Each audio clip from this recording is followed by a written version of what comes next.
Welcome to Leo entertainment. ఈరోజు మన guest Rudraraju Sitaramaraju గారు. ఆయన మొదటి సినిమానే సావిత్రి గారితో చేశారు. ఆయన గురించి చిన్న ఏవి ద్వారా మనం తెలుసుకుందాం. మహానటి సావిత్రితో మొదటి సినిమా తీయటమంటే ఆ నిర్మాత అభిరుచిని మెచ్చుకొని తీరవలసిందే. సావిత్రి, శోభన్ బాబు, చంద్రకళ ప్రధాన పాత్రధారులుగా కన్నతల్లి చిత్రాన్ని నిర్మించారు రుద్రరాజు సీతారామరాజు. సినిమా మీదున్న మోజుతో ప్రభుత్వ ఉద్యోగాన్ని కూడా వదులుకొని చెన్నైలో అడుగుపెట్టిన ఆయన అప్పట్నుంచి ఇప్పటిదాకా సినిమాలే ఊపిరిగా బతుకుతున్నారు. మెగాస్టార్ చిరంజీవి కెరీర్లో హీరోగా 4వ సినిమా జాతరను నిర్మించిన ఘనత కూడా ఆయనదే. రమ్యకృష్ణ ప్రధాన పాత్రధారిణిగా నిర్మించిన ఆవిడే శ్యామల ఆయన అభిరుచికి దర్పణం. సుమన్ హీరోగా భార్గవ్ రూపొందించారు. కమల్ హాసన్ నటించిన దొంగ దొర చిత్రాన్ని తెలుగులో అందించారు. అనేక తమిళ సినిమాలను తెలుగులో అనువదించి విడుదల చేశారు. ఈ దర్శక నిర్మాత రుద్రరాజు సీతారామరాజు సినిమా అనుభవాలను ఆయన నోటి నుంచి వింటేనే బాగుంటుంది. ఏవి చూశారు కదా, ఇప్పుడు సీతారామరాజు గారితో మనం మాట్లాడుకుందాం. నమస్కారం సీతారామరాజు గారు. సార్, ఏంటి సార్ మీరు సినిమా రంగాన్ని వెళ్దామని ఫీల్డ్కి వచ్చారా? అంత లేదండి, ఏదో ఇంట్రెస్ట్తో తెలిసి తెలియని వయసులో వెళ్ళిపోవడమేనండి. అప్పుడు ఏ ఆలోచన లేదండి, సినిమా ఫీల్డ్కి వెళ్ళాలని ఒక కోరికతో వెళ్ళడం. ఎట్లా జరిగింది అసలు ఇది? నేను 7వ తరగతి చదువుకునేటప్పుడు మా ఊరు సెకండేటిపల్లి అండి. అక్కడ మూగ మనసుల షూటింగ్కి నాగేశ్వరరావు, జమున, సావిత్రి గారు, the great director Adurthi Subbarao shooting మా ఊళ్ళో ఎక్కువ జరిగిందండి. జరిగినప్పుడు దగ్గరగా ఉండి వాళ్ళని చూడడం నాకు చాలా ఈజీ అయింది. ఎందుకంటే మా ఊర్లో ఏ హోటల్స్ ఏమీ ఉండవు. అందరూ మా కజిన్స్ ఉన్నారు. రామలింగరాజు గారని ఆయన మినిస్టర్గా చేశారు. కాసు బ్రహ్మానంద రెడ్డి గారి టైంలో, పివి నరసింహరావు గారి టైంలో వాళ్ళు 8 సోదరులు. వాళ్ళు వరుసగా 8 మేళ్ళు అక్కడే ఉంటాయండి. ఓహో, ఇది సెకండేటిపల్లిలోనా? సెకండేటిపల్లికి ఆనుకుని గుడుమూల అనే ఒక ఊరు అనమాట అండి. ఎవరు వచ్చినా అందులోనే ఉండాలండి, విఐపీస్, వేరే దారి లేదు. అందులో ఆయన చాలా పవర్ఫుల్ పర్సన్. వాళ్ళకి నేను కజిన్ అవ్వడం వల్ల లక్కీగా షూటింగ్ దగ్గరలో చూసే అవకాశం ఉంది. అప్పుడు ఏదో తీర్థంలాగా ఉండేవారు జనం, అవుట్డోర్ షూటింగ్ ఆ రోజుల్లో అండి. అందులో చాలా ఫేమస్ ఆర్టిస్టులు ఉండడం వల్ల అటువంటి టైంలో చాలా దగ్గరగా చూడడం వల్ల ఆ సినిమా అనేది ఎందుకో తెలియకుండా ఇంట్రెస్ట్ ఏర్పడింది. అప్పుడు మీ వయసు ఎంత ఉండేది? అప్పుడు నేను 11-12 ఏళ్ళు ఉంటాయండి. తర్వాత నేను అక్కడే ఎస్ఎస్ఎల్సీ అయిన తర్వాత పియూసీ చదువుకున్న తర్వాత అదే రామలింగరాజు గారు దేవాదాయ శాఖ మంత్రిగా ఉంటూ నాకు ఎండోమెంట్స్ ఎగ్జిక్యూటివ్ ఆఫీసర్ పోస్ట్ ఇచ్చారు. అయితే మనకు సినిమా మీద ఉన్న ఇంట్రెస్ట్తో ఆయన దగ్గరికి వెళ్ళి రిక్వెస్ట్ చేసి నాకు సినిమా ఫీల్డ్కి వెళ్ళాలని ఉంది, కొంచెం మీరే నన్ను పంపించండి, నాకు ఉద్యోగం మీద ఇంట్రెస్ట్ లేదన్నాను. ఆయన సినిమా ఎందుకురా వేస్ట్, అలాంటి వాడికి ఫీల్డ్ కాదు అది, శుభ్రంగా చదువుకో లేదంటే ఉద్యోగం చెయ్యి అన్నారు. నేను దానికే ఇష్టపడి రిక్వెస్ట్ చేసి మొత్తం మీద ఆయన కన్విన్స్ చేయగలిగాను. ఆయనే డైరెక్టర్ ఆదుర్తి సుబ్బారావుకి ఒక లెటర్ రాసి, ఈ వచ్చే అబ్బాయి, లెటర్ తీసుకొచ్చే అబ్బాయి మా పినతల్లి కొడుకు, సినిమా మీద మక్కువతో. మీ అమ్మగారును వాళ్ళ అమ్మగారు అక్క చెల్లి ఓన్ సిస్టర్స్ అండి. ఓహో, ఇద్దరు ఓన్ సిస్టర్స్ అండి. మా మదర్ వాళ్ళ 5 సిస్టర్స్. అందులో రామలింగరాజు గారి తల్లి పెద్ద ఆవిడ, మా అమ్మ ఆఖరావిడ. మా అమ్మకి నేను ఆఖరవాడినండి. అందుచేత ఆయనకి నాకు ఏజ్ గ్యాప్ చాలా ఉంటుంది. సో ఆ లెటర్ పట్టుకుని చెన్నై వెళ్ళడం. ఆదుర్తి సుబ్బారావు ఇప్పుడు ఈ చిన్న వయసులో సినిమా ఫీల్డ్ ఏంటి, వద్దు చదువుకుని. అప్పుడు నాకు 18-19 ఇయర్స్ ఉంటాయండి. తర్వాత ఏంటంటే ఇంకా నా పట్టుదల చూసో లేకపోతే సానుభూతితోటో మొత్తం మీద ఆయన టీ మాధవరావు గారని ఒక డైరెక్టర్ ఉండేవారు, ఆయన అసిస్టెంటే. ఆయన తాడుబట్టి అనే ఒక సినిమాకి డైరెక్ట్ చేస్తున్నారు ఆ టైంలో. ఆయన దగ్గర అసిస్టెంట్గా జాయిన్ చేశారండి. ఆ సినిమాకి నేను అసిస్టెంట్ డైరెక్టర్గా వర్క్ చేశాను. ఆ సినిమా నిర్మాత కూడా మా రిలేటివే, వెంకటరామరాజు గారని. మొత్తం మీద సినిమా ఫీల్డ్కి వెళ్ళి కొంచెం అక్కడ సెటిల్ అవ్వడానికి కారణం ఆ సినిమా అండి. అంటే ఇప్పుడు మీరు అమ్మ సావిత్రి గారితో ఫోటో దిగడం కానీ అవన్నీ చేశారు అప్పట్లో? అప్పుడులో ఎన్నో ఉండేవండి, నాకు ఆ శ్రద్ధ లేక అవన్నీ. అదే ఎందుకంటే ఆ సినిమాకి నేను నిర్మాతను కూడా. ఆ సినిమాకి నేను అసిస్టెంట్ డైరెక్టర్గా కూడా వర్క్ చేశానండి. ఏ సినిమాకి? కన్నతల్లి ఓ సినిమా. కన్నడ మీ మొదటి సినిమాకి? నా మొదటి సినిమా. నేను అనేది అది కాదు, మా మోగ మనసుల సినిమా టైంలో ఎన్ని రోజులు లేదండి, లేదండి. అప్పుడు నేను చాలా ఊరికే షూటింగ్ దగ్గరికి వెళ్ళి షూటింగ్ ఏదో ఇంట్రెస్ట్గా చూడడం తప్ప అట్లాంటివి ఏమి లేవు. ఎన్ని రోజులు జరిగిందండి అక్కడ షూటింగ్? అది దగ్గర నెలలు చేశారండి. ఇప్పుడు మాధవరావు గారి దగ్గర చేరిన తర్వాత నెక్స్ట్ ఏంటి? ఆ సినిమా అయిపోయిందండి. తర్వాత అనుకోకుండా ఫ్రెండ్స్ నేను చెన్నైలో ఉండడం వచ్చి సినిమా చేద్దాం అని అనుకోవడం ఏదో కాకతాళీయంగా జరిగిందండి. ఓ ప్లాన్డ్గా చేయలేదండి, ఏదో రాసి అంటారే, అనుకోకుండా నిర్మాతనయ్యానండి. ఎందుకంటే చిన్న పిక్చర్స్ అని పెట్టారు, భాను మూవీస్. భాను మూవీస్ అని ఎందుకు పెట్టాల్సి వచ్చింది? ఏదో న్యూమరాలజీగా అప్పుడైతే బాగుంటుంది అన్నారండి. నమ్ముతారా వీటిని బాగా? నమ్ముతానండి. అంటే ఎక్కువగా నమ్మకపోయినా అపనమ్మకం ఏమీ లేదండి. ఓహో, ఎవరెవరైనా ప్రొడ్యూసర్స్ దానికి వివేకానంద రెడ్డి అని ఒక ఆయనండి, పతకమూరి సుబ్బారాయుడు గారని, ఆయన రాయలసీమ నుంచి. వాళ్ళ అబ్బాయి ఇక్కడ చెన్నైలో చదువుతుంటే ఆ అబ్బాయిని మా దగ్గర పెట్టారు ఆయన. ఆ విధంగా ఆయనతో పరిచయం. ఈ వివేకానంద రెడ్డి ఆయన ఏఐఎంఐ చదివారు అక్కడ. సో అనుకోకుండా ఏదో సినిమా అనుకుని అట్లా చాలా కాకతీయంగా జరిగిందండి, ప్లాన్డ్ కాదు యాక్చువల్గా. అంటే మీరు చెన్నై వెళ్ళిన ఎన్నాళ్ళు జరిగి స్టార్ట్ చేశారు? నేను వెళ్ళింది 69లో చెన్నై వెళ్ళానండి. ఈ సినిమా స్టార్ట్ చేసింది 71లో అండి, రిలీజ్ అయింది 72లో. ఓహో, అప్పటికి ఎన్ని సినిమాలు అనుభవం ఉంది మీకు? నేను ఒక్క సినిమాకి ఫుల్ ఫ్లెడ్జ్డ్గా అసిస్టెంట్ డైరెక్టర్గా వర్క్ చేసిన, మనం ఉండే యాక్టివ్నెస్ని బట్టి మన మీద ఇష్టంతో 3-4 సినిమాలకి పార్ట్ టైం అసిస్టెంట్ డైరెక్టర్గా వర్క్ చేశాను. ఆదుర్తి గారి దగ్గర చేశారా? ఆదుర్తి గారి దగ్గర చేయలేదండి. నేను వెళ్ళేటప్పటికి ఆయన ఆల్రెడీ హిందీ సినిమా దర్పణ్ చేస్తున్నారండి. ఓహో, మరి కన్నతల్లి ప్రాజెక్ట్ అసలు ఎట్లా వెళ్ళింది తెర మీదకి? ఇది చెప్పాలంటే నిజంగా నాకు ఇప్పటికే నాకే ఆశ్చర్యంగా ఉంటుందండి, ఎలా చేయగలిగాం అనేది. ఎందుకంటే నువ్వు అసిస్టెంట్ డైరెక్టర్గా వర్క్ చేస్తున్నావు కదా, మరి సినిమా ఏదన్నా ప్లాన్ చేస్తే ఎలా ఉంటుందని ఫ్రెండ్స్ అడగడం. సరే అనుకోకుండా ఏదో అనుకుంటాం కదా సార్, అసిస్టెంట్ డైరెక్టర్. సావిత్రి గారితో సినిమా చేయాలని మీకు సంకల్పం ఉందా లేకపోతే? అలా లేదండి, ఒక కథ అనుకున్నాము. ఆ కథ డైరెక్టర్ గారు మాధవరావు గారు అనుకున్నారా? మధ్యపట్ల సూర్య గారు అని ఆయన కథ ఇచ్చారండి. దానికి డైరెక్టర్ మాధవరావు గారు, మాటలు పాటలు ఆత్రేయ గారు రాశారండి. సంగీతం కేవి మహాదేవన్ గారండి. దానికి ఆర్ట్ డైరెక్టర్ వచ్చి తోట వెంకటేశ్వరరావు, అంటే తోట తరణ్ గారు ఫాదర్. అలాగే డ్యాన్స్ డైరెక్టర్ వచ్చి హీరాలాల్ గారు. వీళ్ళందరూ ఓన్లీ A1 సినిమాలే చేశారండి, అంత గొప్పవాళ్ళు. అలాగే ఆ సినిమాకి ఎడిటర్ కూడా చాలా గొప్ప పెద్ద ఆయనండి. ఓహో, ఇప్పుడు సావిత్రి గారు ఆ సినిమా టైంలో పీక్లో ఉన్నారా? అప్పటికి ఆవిడ హీరోయిన్గా అయిపోయి క్యారెక్టర్స్ చేస్తున్నారండి. మా సినిమా ముందు మాతృదేవత అని ఒక సినిమా చేశారు, అది చాలా పెద్ద హిట్. అంచేత ఏంటంటే శోభన్ బాబు గారు వాళ్ళు ఫుల్ ఫ్లెడ్జ్డ్ హీరోస్ కాదండి, అప్పటికే ఆల్మోస్ట్ ఆల్ హీరోగా జస్ట్ ఎంటర్ అయ్యారు, ఉన్నారు. వీరాభిమన్యు వచ్చిందే అప్పటికి? వీరాభిమన్యు బాగా ముందండి, మేము చదువుకునే రోజుల్లోనే రిలీజ్ అయింది. సార్ కన్నతల్లి చేసే టైంకి శోభన్ బాబు గారు ఎన్ని సినిమాలు చేసి ఉంటారు? అప్పటికైనా ఒక 15-20 సినిమాలు చేసి ఉంటారండి. మరి సావిత్రి గారిని ఆ క్యారెక్టర్కి ఎందుకు అనుకున్నారు? అంటే ఆ కథలో తల్లి వేషానికి ఇంపార్టెన్స్ ఎక్కువ అండి. అంచేత పైగా శోభన్ బాబు గారు కథ విని కరెక్ట్ డెసిషన్ తీసుకున్నారు. మేడం చేసినట్టయితే చాలా బాగుంటుంది, ఆవిడ కన్ఫర్మ్డ్ కదా, ఓకే నేను చేస్తానని వేషం అని అన్నారు. అంటే సావిత్రి గారిని ముందు ఓకే చేయించుకున్న తర్వాత మీరు మొదలు పెట్టారా? అవునండి, ముందు సావిత్రి గారు అనుకున్న తర్వాతే శోభన్ బాబు గారి దగ్గరికి వెళ్ళాను.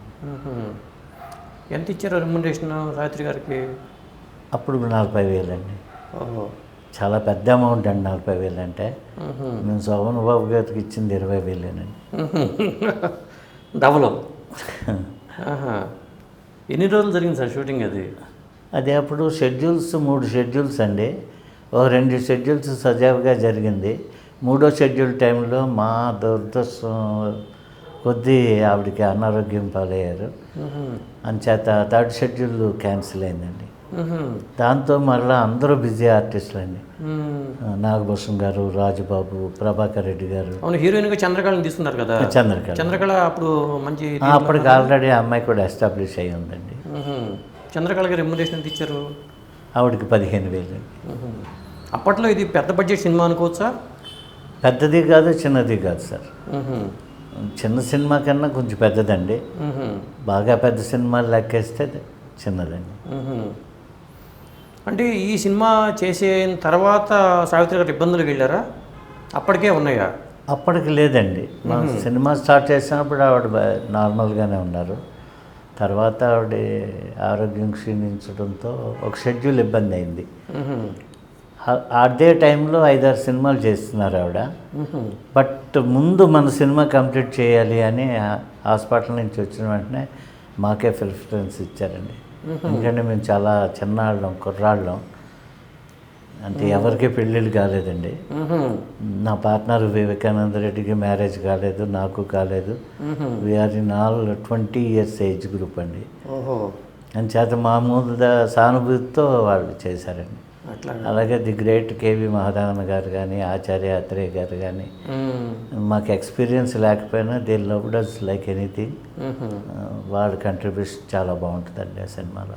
ఈ సినిమా సాంగ్స్ అంత పెద్ద హిట్ అనండి? హిట్ అండి. అందులో నువ్వు కావాలి, నీ నవ్వు కావాలి, నీతోటి ఉండాలి, అన్నిటికన్నా గొప్ప విషయం ఏంటంటే అండి, ఘంటసాల గారు మంచి స్వింగ్లో ఉన్నారు అప్పుడు. ఆయన కాలం మారుతుంది, చేసిన గాయాలు మారుతుంది, పెద్ద హిట్ సాంగ్ కదండి. విడదీసి ముడివేసి వింతాటలాడుతూ ఎన్నెన్నో గారడీలు చేస్తుంది. చాలా గొప్ప పాట అండి అది. అవును. మహానుభావుడు ఆత్రేయ గారు, మహాదేవన్ గారు, అది మెమొరబుల్. నాలాంటి వాళ్ళు వినాలనిపిస్తుంది మనకి.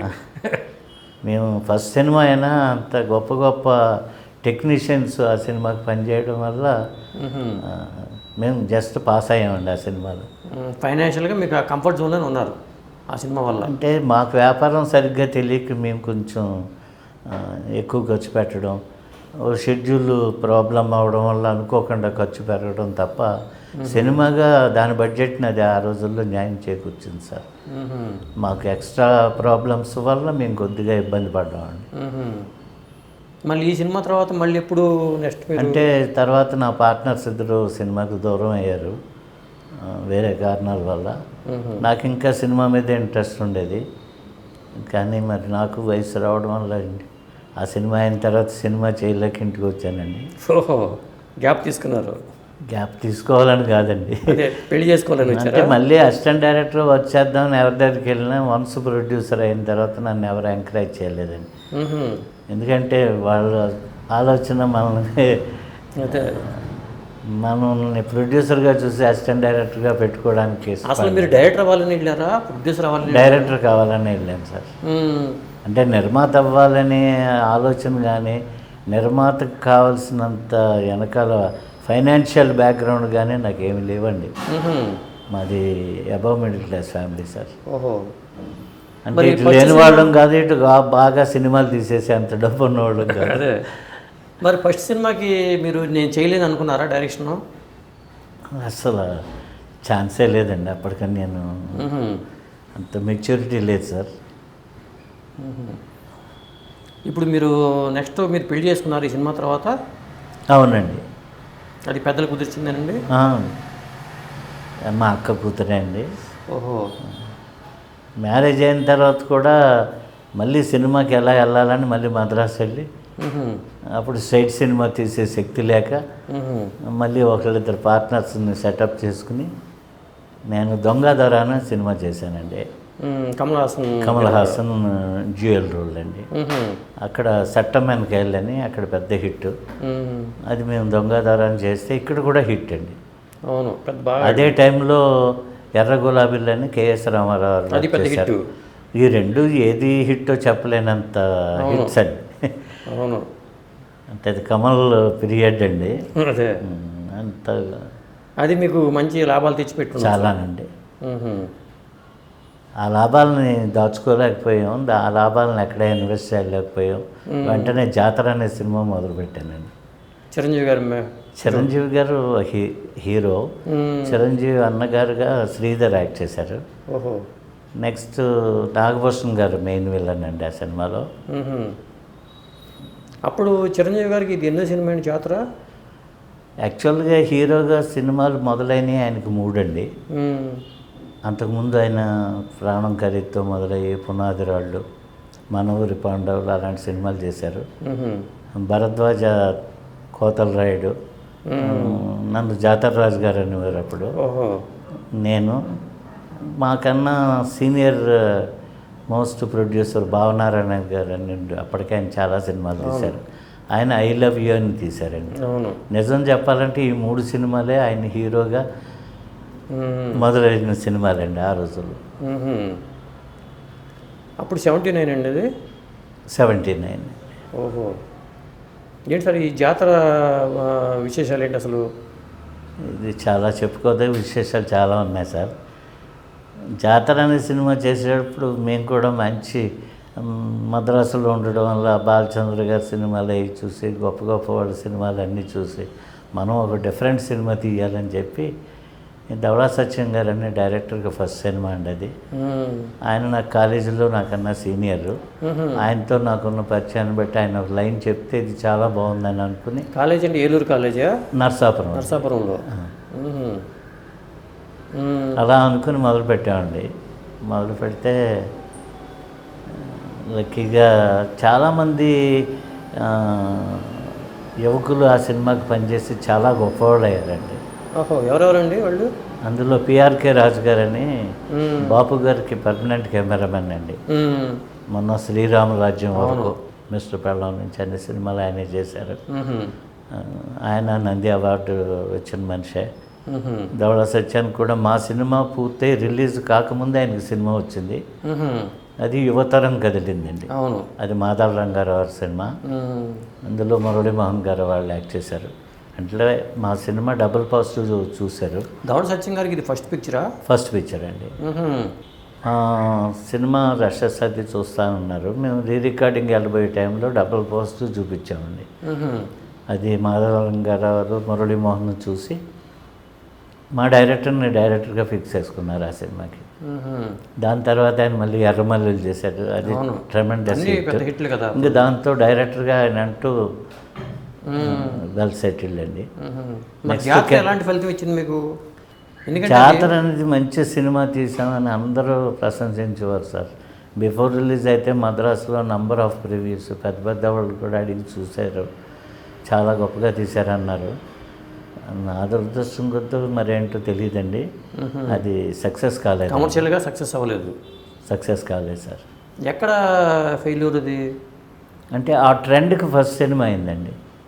తర్వాత నాకు మద్రాసులో టి కృష్ణ గారు, పోకూరు బాబురావు వీళ్ళందరూ పరిచయం అయ్యారు.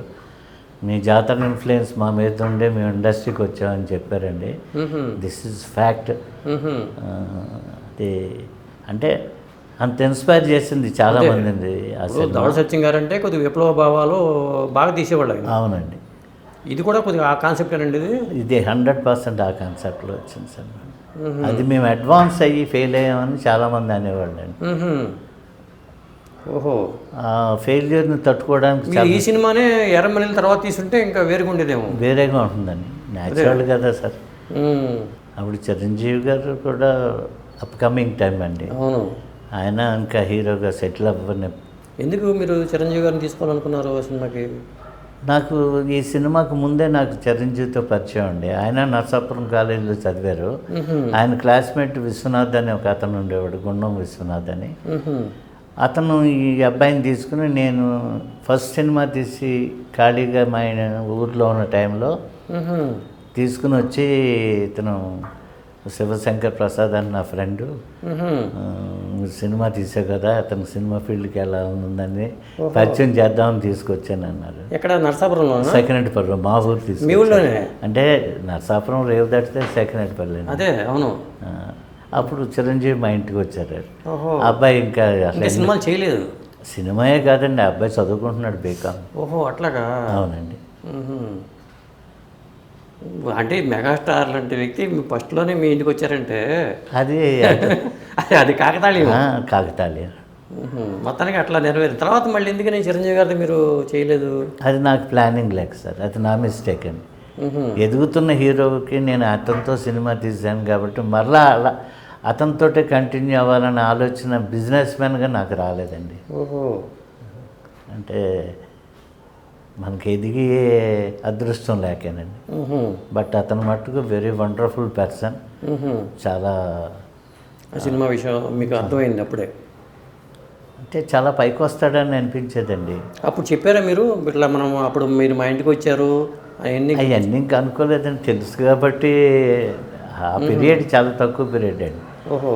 నా సినిమాకి ముందు 4 ఏళ్ళ ముందే మా ఇంటికి వచ్చింది. అప్పుడు ఏమన్నారు మీరు వచ్చినప్పుడు?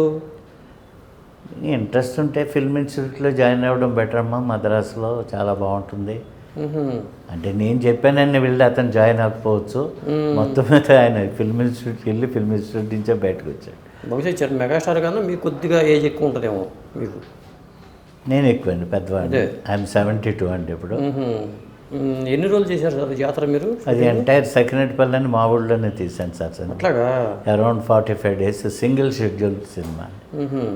ఆ సినిమా ద్వారానే మన లంక భాస్కర్ అని ఒక డిజైనర్ ఉన్నాడు. అవును. అతనికి ఫస్ట్ సినిమా అండి. కేఎన్ రాజు అని ఒక ఎడిటర్ ఉన్నారు, ఆయన రైటర్ రాజశ్రీ గారు అల్లుడు, ఆయనకు ఫస్ట్ సినిమా అండి. వాళ్ళకి ఎందుకు ఇవ్వాల్సి వచ్చిందంటే వాళ్ళు దూరదర్శన్లో వర్క్ చేసి వచ్చారు. ఈ పిఆర్ రాజు గారు కానీ ఎడిటర్ కేఎన్ రాజు కానీ వాళ్ళు టీం వర్క్ చూసి వీళ్ళైతే బాగుంటారు మనకి యంగ్స్టర్స్ అని చెప్పి వాళ్ళతో. హీరోయిన్ ఎవరండి దీనికి? హీరోయిన్స్ ఇద్దరండి. ఒక అమ్మాయి సువర్ణ అని ఒక అమ్మాయి. ఆ అమ్మాయి తర్వాత అప్పుడు వ్యాంప్ అయింది అనుకుంటా. తర్వాత కొంత అసలు వ్యాంప్గా చేయలేదండి. ఆ అమ్మాయి 2-3 సినిమాలు చేసింది. ఐ లవ్ యూలో కూడా ఆ అమ్మాయి హీరోయిన్. కరెక్టే. అంచేత ఆ ఇన్ఫ్లుయెన్స్ కూడా ఉంది. ఆ సినిమా చేస్తుంది కదా, ఆ అమ్మాయిని పెట్టుకుందామని. బట్ ఆ అమ్మాయి చాలా సక్సెస్ అయింది. సినిమా ఫీల్డ్కి గుడ్ బై చెప్పిన ఆ అమ్మాయి దగ్గర 40 సీరియల్స్ చేసిందండి తమిళ్లో యాజ్ ఎ ప్రొడ్యూసర్. అండ్ ఇప్పుడు అక్కడ one of the star Jayam Ravi సోన్ గారు అమ్మాయినే పెళ్లి చేసుకున్నాడు. అట్లాగా? ఎయిటర్ మోహన్ గారు అబ్బాయి? ఎస్. ఇది ఎవరికి తెలియదు ఈ విషయం. చాలామందికి తెలియదు. ఓహో. మెగాస్టార్ గారికి అప్పుడు మీరు ఇచ్చిన రెమ్యునరేషన్ ఎంత? 8,500 అండి. అయితే 500 ఏంటి మళ్ళీ లెక్క? ఆయన 10,000 అడిగారు, నేను 7,500 అన్నాను. మధ్యలో ఫ్రెండ్ ఉన్నారు, ఇది కాదు అది కాదు అలా చేసుకోండి అన్నారు. అతను డబ్బు గురించి పట్టించి లేదండి. అతనికి ఆ షూటింగ్ చేస్తున్నప్పుడు మీకు ఏమైనా అనిపించిందా ఈయన భవిష్యత్తులో పెద్ద స్టార్ అవ్వచ్చు? ఒకసారి నన్ను అడిగాడండి ఆయన చనువుతో. ఏమని? అంటే రెస్పెక్ట్ బాగా ఇచ్చేవారు నాకు.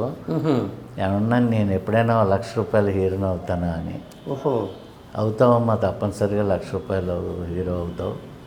అప్పుడు ₹1,00,000 అంటే చాలా పెద్ద అమౌంట్ అండి. అవును.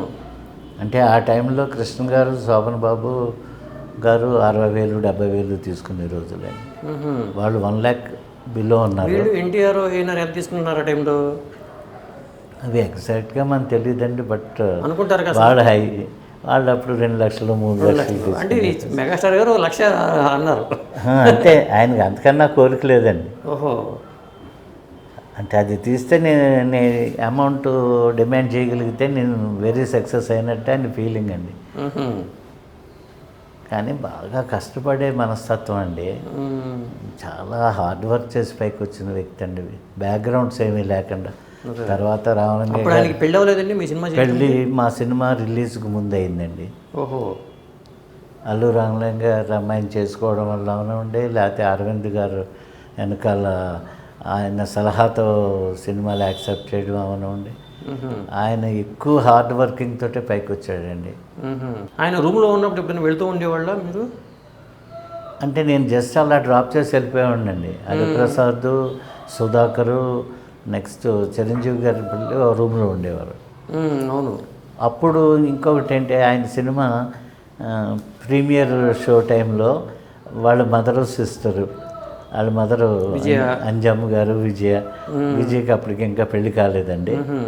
వాళ్ళు వచ్చి వాళ్ళు నెల్లూరులో ఉండేవారు. వెంకట్రావు గారు, చిరంజీవి గారు ఫాదర్ వచ్చి అప్పుడు నెల్లూరులో జాబ్ చేస్తున్నారండి. సో నెల్లూరు నుంచి చిరంజీవి సినిమా చూడాలనుకుంటే తల్లికి చెల్లికి చూపించాలని రప్పించుకుంటే మా ఇంటి దగ్గర ఉంచేవారండి. అంటే చిరంజీవి గారికి మాతో ఉన్న ఆయన హోటల్లో పెట్టగలరు, అన్ని విధాల ఇదే. కానీ సినిమా అలా చూసిన వెంటనే ఆయనే తిప్పి, ఆ టైంలో ఆయన కారు కొనుక్కున్నారు, ఫియట్ కారు. ఆ కారులోనే తీసుకొచ్చి మా ఇంటి దగ్గర దింపేవారు. ఎర్లీ మార్నింగ్ చిరంజీవి గారికి కొన్న ఫస్ట్ కారు ఫియట్ కార్ అండి? ఫియట్ అండి. ఓహో. ఆయన ఫియట్ కారు కొన్న వెంటనే నా దగ్గరికి వచ్చి కొంచెంసేపు డ్రైవ్ చేయాలని చెప్పి కూడా కీ నాకు ఇచ్చి ఆయన పక్కన కూర్చుని మౌంట్ రోడ్ అంతా తిరిగాను. ఇవన్నీ తలుచుకుంటే ఇప్పుడు చాలా అయ్యో but these are all real facts అండి. అప్పటిదాకా ఆయన బండి కూడా ఉండేది కదండి. అంటే హ్యామ్ సుందర్ గారని ఒక ఆర్టిస్టు, హ్యామ్ సుందర్ గారు ఈయన స్కూటర్లో వెళ్ళడం నేను చాలాసార్లు చూశానండి. ఆయన హ్యామ్ సుందర్ గారు డ్రైవ్ చేసేవారు, చిరంజీవి గారు వెనకాల కూర్చునేవారు. అలా నేను చాలాసార్లు చూశాను ఆయన్ని. అంటే బండి ఉందో లేదో తెలియదు మీకు అయితే? ఎగ్జాక్ట్గా తెలియదు, బట్ ఆయన కొన్నది ఫియట్ కార్ నాకు తెలుసండి. మా దగ్గరికి వేసుకొచ్చారు ఆయన కొన్న తర్వాత. అట్లాగా. అంటే మీ సినిమా తర్వాతే కొని ఉంటారా? మా సినిమా రిలీజ్ కాలేదండి. అప్పుడు ఇంక రిలీజ్ కాలేదండి. మా సినిమా కొంచెం ఒక సినిమా కాపీ వచ్చింది, సెన్సార్కి వెళ్ళిన తర్వాత ఒక 5-6 నెలలు లేట్ అయిందండి. అంటే రివైజింగ్ కమిటీకి పంపారు. మాది విప్లవాత్మక సినిమా కదండి. అవునవును. చిన్న కాంప్లికేషన్స్ వచ్చినాయి. ఇప్పుడు దౌడ్ సత్యం గారి సినిమాలు అన్నీ కాంట్రవర్సీసే. దాంతో రివైజింగ్ కమిటీ అంటే బాంబేలో చూసి వాళ్ళు మళ్ళీ సర్టిఫై చేసి ఇచ్చారు. ఆ డిలేలో విప్లవ సంఘం కూడా అట్లా ఆగిపోయినట్టుంది కదండి దీనివల్లే. కొన్ని ఉంటాయండి అలాంటి సినిమాలకు ప్రాబ్లం యాక్చువల్గా. నెక్స్ట్ సార్ దాని తర్వాత మళ్ళీ అదో పరాభవం అండి మాకు. అంటే పరాభవం అంటే అవమానం కాదు, అంటే సక్సెస్ కాకపోతే ఇబ్బంది కదండి ఫైనాన్షియల్గా. ఇంకా మరలా ఏమీ చేయలేని పరిస్థితి. తర్వాత మళ్ళీ డబ్బింగ్ సినిమాలని, సినిమాల్లోనే ఉండాలి కాబట్టి ఏదో అది వ్యాపారమే కదా సార్. అలా చేస్తూ తర్వాత ఇంకో ఫ్రెండ్తో కలిసి తెల్ల గులాబీలు అని సినిమా చేశామండి. రేలంగి నరసింహరావు డైరెక్టర్. అప్పటికి ఎర్ర గులాబీలు వచ్చేసింది. అది వచ్చేసిందండి. దానికి దీనికి 4-5 ఏళ్ళు గ్యాప్ అండి. ఇది లవ్ స్టోరీ అండి ప్యూర్. ఇందులో రాజేష్, రామ్జీ అని 2 హీరోలు చేశారు. కల్పనకు ఫస్ట్ సినిమా అండి, ఆర్టిస్ట్ కల్పనకి ఇంట్రడక్షన్ సినిమా. అవునండి. ఆ సినిమాకి మంచి పేరు వచ్చిందండి. డబ్బులు పెద్దగా రాలేదు కానీ అది కూడా గుడ్ మూవీ అండి. సార్ ఇప్పుడు సినిమా ఫీల్డ్ అంటేనే ఒక జూదంతో చెప్తారండి. ఆ జూదం అనే విషయంలో మీరు ఒప్పుకుంటారా? ఒప్పుకోవడం అనేది ఎలా ఉంటుందంటే సార్, జూదం అనేది ఓ రోజున రావచ్చు, ఓ రోజున పోవచ్చు. అలా మనం 10 సినిమాలు తిరిగితే 10 హిట్ అవ్వకపోవచ్చు అండి. ఒక సినిమా రావచ్చు, ఒక సినిమా పోవచ్చు. దాన్ని బ్యాలెన్స్ చేసుకోగలిగిన వాళ్ళు నిలబడతారు సార్. ఈ సినిమా ఫీల్డ్లో నాకున్న అనుభవం ఏంటంటే అండి, ఆర్టిస్టులకి టెక్నీషియన్లకి మినిమం గ్యారంటీ అండి. అవును. వాళ్ళ టాలెంట్ని బట్టి, వాళ్ళకున్న బిహేవియర్ అన్నిటిని బట్టి వాళ్ళే కనపడుతున్నారు. ప్రొడ్యూసర్స్ అనేది ఓన్లీ 5% కూడా నాకు తెలిసి లేరండి. అదే నేను ఇప్పటికి 52 ఏళ్ళు అయిందండి ట్రావెల్ చేసి. నేను ఇంతకాలం ఉంటానని నేను అనుకోలేదండి. అదే అంటే ఏ స్టేజ్లో ఉన్నా సినిమాల్లోనే ఉన్నానండి. సినిమా తప్ప నేనేమీ చేయలేదు. అదే అంటే ఏదోటి చేయవలసిన అవసరం చాలాసార్లు వచ్చినాయి అండి. వచ్చినా కానీ సినిమానే నమ్ముకున్నారు. దాన్నే నమ్ముకున్నాం. అది తప్ప ఇక్కడే ఈదలేని వాళ్ళు బయటికి వెళ్ళి ఏం చేస్తాం ఏమీ తెలియకుండా అని. నిర్మాత పరిస్థితి అంత దారుణంగా ఉండడానికి కారణం ఏంటి సార్? సగం నిర్మాతలు తప్పేనండి. ఎవరి తప్పు ఉండదండి ఇందులో. పనిచేసే టెక్నీషియన్లు కానీ ఆర్టిస్టులు కానీ వాళ్ళ డ్యూటీ వాళ్ళు సక్రమంగా. సినిమా తీయటం నిర్మాత తప్ప అంటే ఒక హీరో సక్సెస్ వచ్చిన తర్వాత 2-3 ఫ్లాప్లు వచ్చినా పర్వాలేదండి. అలా డైరెక్టర్కి బాగా తీసాడన్న తర్వాత 4-5 సినిమాలు ఫ్లాప్ అయినా సినిమా వస్తుంది. ప్రొడ్యూసర్కి ఫ్లాప్ వస్తే ఇంటికే వెళ్ళాలండి, వేరే దారి లేదు. మ్మ్. ఒకవేళ నిజంగా మళ్ళీ సినిమా తీయాలంటే మళ్ళా డబ్బు పోగు చేసుకుని మళ్ళీ డబ్బు పెట్టే తీయాలండి. డబ్బు లేకుండా వ్యాపారం జరగదు, సినిమా అస్సలు చేయలేమండి. మరి దాన్ని బట్టి ఇది దూదమని అనుకోవాలిగా, ఒక ప్యాకెట్ లాంటి కానీ మరి ఇక్కడ సక్సెస్ అయిన వాళ్ళు ఉన్నారు సార్. అంటే ఇక్కడ కూడా ఎన్నో ఉంటాయి సార్ పాటించవలసినవి.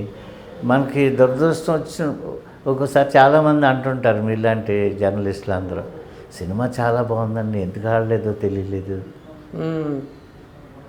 ఏముందండి ఆ సినిమాలో, ఏమో బ్రహ్మాండంగా ఆడేస్తుంది అంటారు, విచ్ ఇస్ సో ఫ్యాక్ట్.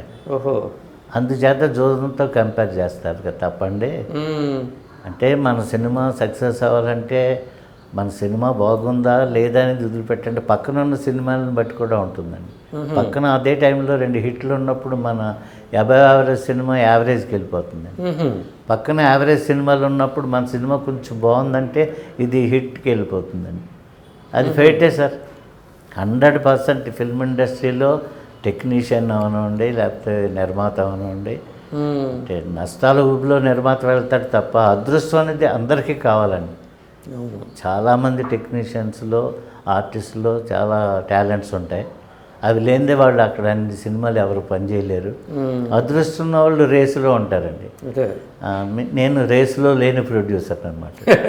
ఎప్పుడు రేసులో ఉండవండి, ఉన్నట్టు ఉంటామండి. 10 గుర్రాలు పరిగెట్టిద్దంటే మాదో ఎక్కడ పోగొట్టుకుంటే అక్కడే వెతుక్కోవాలంటారు కదా, అందుకనే ఇది కూడా వ్యసనమే సార్. నేనైతే వ్యసనంగానే ఫీల్ అవుతానండి. ఎందుకంటే ఎన్ని బాధలు పడినా అలాగా ఫేస్ చేస్తున్నాం తప్ప దీన్ని వదిలిపెట్టలేకపోయాం. అంటే దాని మీద మూవ్ అవనండి. ఇంకోటి ఇవాళ కొత్తగా పేరు రావాలని కానీ ఏదో సాధించేద్దామని కాదండి. ఎక్కడికి వెళ్ళామో అక్కడే సర్వైవ్ అవుదాం, అక్కడే అన్ని రిటైర్మెంట్ అన్నీ అక్కడే జరిగిపోవాలి అని ఉండడం అండి. ఎప్పటికీ ప్రయత్నాలు చేస్తూనే ఉన్నాం. చాలా నీళ్ళు నిలబడడం కూడా, నేను నా ఫ్రెండ్స్లో చాలామంది అంటారండి, అయ్యో నువ్వు బాగుపడలేదే ఇంతకాలం అనేవాళ్ళు ఉన్నారు, కానీ ఇంతకాలం ఎలా ఉండగలిగావురా బాబు, చాలా ఉండరు అనేవాళ్ళు ఉన్నారు. ఇంకా అన్నీ పాజిటివ్గా తీసుకోవాలండి, మనల్ని విమర్శించిన పాజిటివ్గా తీసుకోవాలి. అదే ఇప్పుడు జాతర సినిమా టైంకి మీరు ఫ్యామిలీ పెట్టేశారా చెన్నైలో? అవునండి, నాకు 2 అమ్మాయిలండి. జాతర టైంలోనే నాకు మా పెద్ద అమ్మాయి, దాని తర్వాత తెల్ల గులాబీలు అనే ఒక సినిమా, అనుకోకుండా సుమన్ గారితో పరిచయం ఏర్పడడం, ఆయన చిన్న ప్రాబ్లంలో ఇబ్బందులు పడినప్పుడు స్నేహితుడండి, అంతకుముందు ఆయనతో నా పరిచయం లేదు. అనుకోకుండా ఏదో రాముడికి ఏదో ఉడతా అన్నట్టు ఏదో చేసాము. అది ఆయన చాలా సీరియస్గా ఫీల్ అయ్యి, ఎక్కువ చేసినట్టుగా ఫీల్ అయ్యి, నాకు ఒకే ఆఫీస్ ఉండేదండి, నా ఆఫీసులోనే ఆయన కూర్చునేవారు. అట్లాగా చాలా ఇంపార్టెన్స్ ఇచ్చారు. ఆయన లేకపోతే నేను భార్గవ్ సినిమా చేసేవాడిని కాదు, నేను డైరెక్టర్ అయ్యేవాడిని కాదండి. భార్గవ్ కమర్షియల్గా హిట్టేనా? హిట్ కాదండి, ఫ్లాప్ కాదండి. ఓహో. కానీ హిట్ ఫ్లాప్ కానీ సినిమాలు చాలా ఇబ్బందిగా ఉంటాయి సార్. హిట్ అయితే ఒక రకమైన అందం, ఫ్లాప్ అయితే ఇంటికి వెళ్ళిపోవడం, వేరే దారి చూసుకోవడం. మనం హిట్లు లేక ఫ్లాపులు లేక అలా అదొక, అంటే ఆ సినిమాలు తీసేవాళ్ళు తెలుస్తాయి సార్. యావరేజ్ సినిమా అంటాం తప్పండి, ఆ యావరేజ్ సినిమాలు టెక్నీషియన్స్కి ఇటు ఆర్టిస్టులకి అడ్వాంటేజ్ అండి. ప్రొడ్యూసర్కి యావరేజ్ సినిమా కూడా నష్టమేనండి. కొద్దిగా డబ్బులు వస్తుంటాయండి, ఆ డబ్బులు దేనికి ఉపయోగపడవండి, మన రన్నింగ్కి సరిపోతుంటాయండి. లంసంగా డబ్బులు లేనిదే సినిమాలు చేయలేం కదా. అదే ఎన్నాడు గ్యాప్ వచ్చిందండి సుమన్ గారికి ఆ ఇష్యూ వల్ల?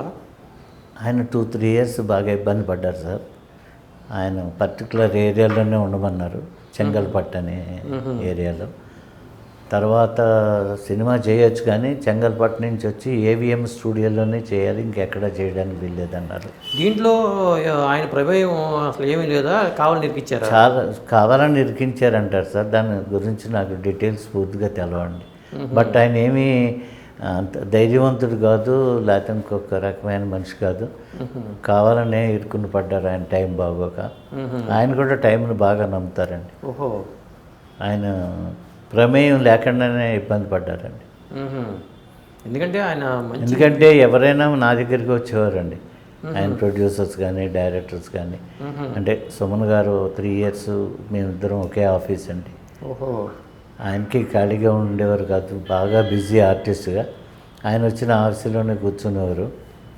ఎంత డైరెక్టర్లు అయినా ప్రొడ్యూసర్స్ అయినా ఎంతో మాట్లాడాలనుకుంటే కొంచెం రాజు గారి ఆఫీస్కి వచ్చేయండి అక్కడికి అనేవారు. సుమన్ గారి ఆఫీస్ అని వాళ్ళు అనుకునేవారు, ఓహో. కొంతమంది నా ఆఫీస్ అనుకునేవారు. ఏదేమైనా ఆయన నా సినిమాకి రెమ్యునరేషన్ తీసుకోలేదు సార్. అట్లాగా. అంటే చాలా చిన్న సహాయమే నేను చేసింది.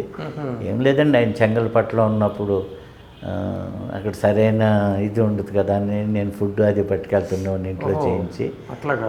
ఏదన్నా ఆయన చెన్నైలో లాయర్ దగ్గరికి వెళ్ళమను, ఏదైనా చిన్న చిన్న పనులు, పెద్ద పనులు కాదు, అలాంటివి చేయగలరా అంటే అతని మీద అనుకోని ఆ ఫీలింగ్తో చేశానండి. చేసింది చాలా తక్కువ అండి, ఆయన చేసింది ఎక్కువ అండి.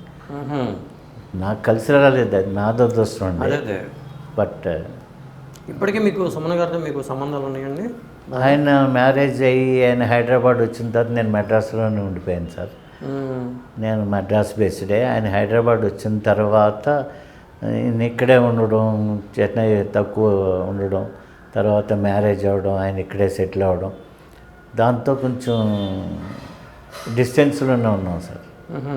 ఇక్కడ ఎలా ఉంటుందంటే సార్, మనిషి ఎంత ఇష్టపడినా అండి, వాళ్ళతో పాటు మనం ఎదుగుతుంటే ఒక రకమైన ఇది ఉంటుంది సార్. ఇప్పుడు చిరంజీవి గారు ఉన్నారు.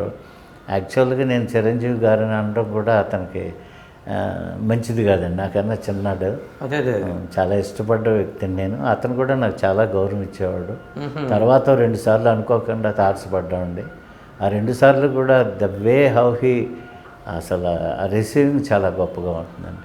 అంటే అవి కూడా గుర్తులేంది, ఆయన అంత ఎత్తుగా ఎదిగిపోయిన మనిషి అండి.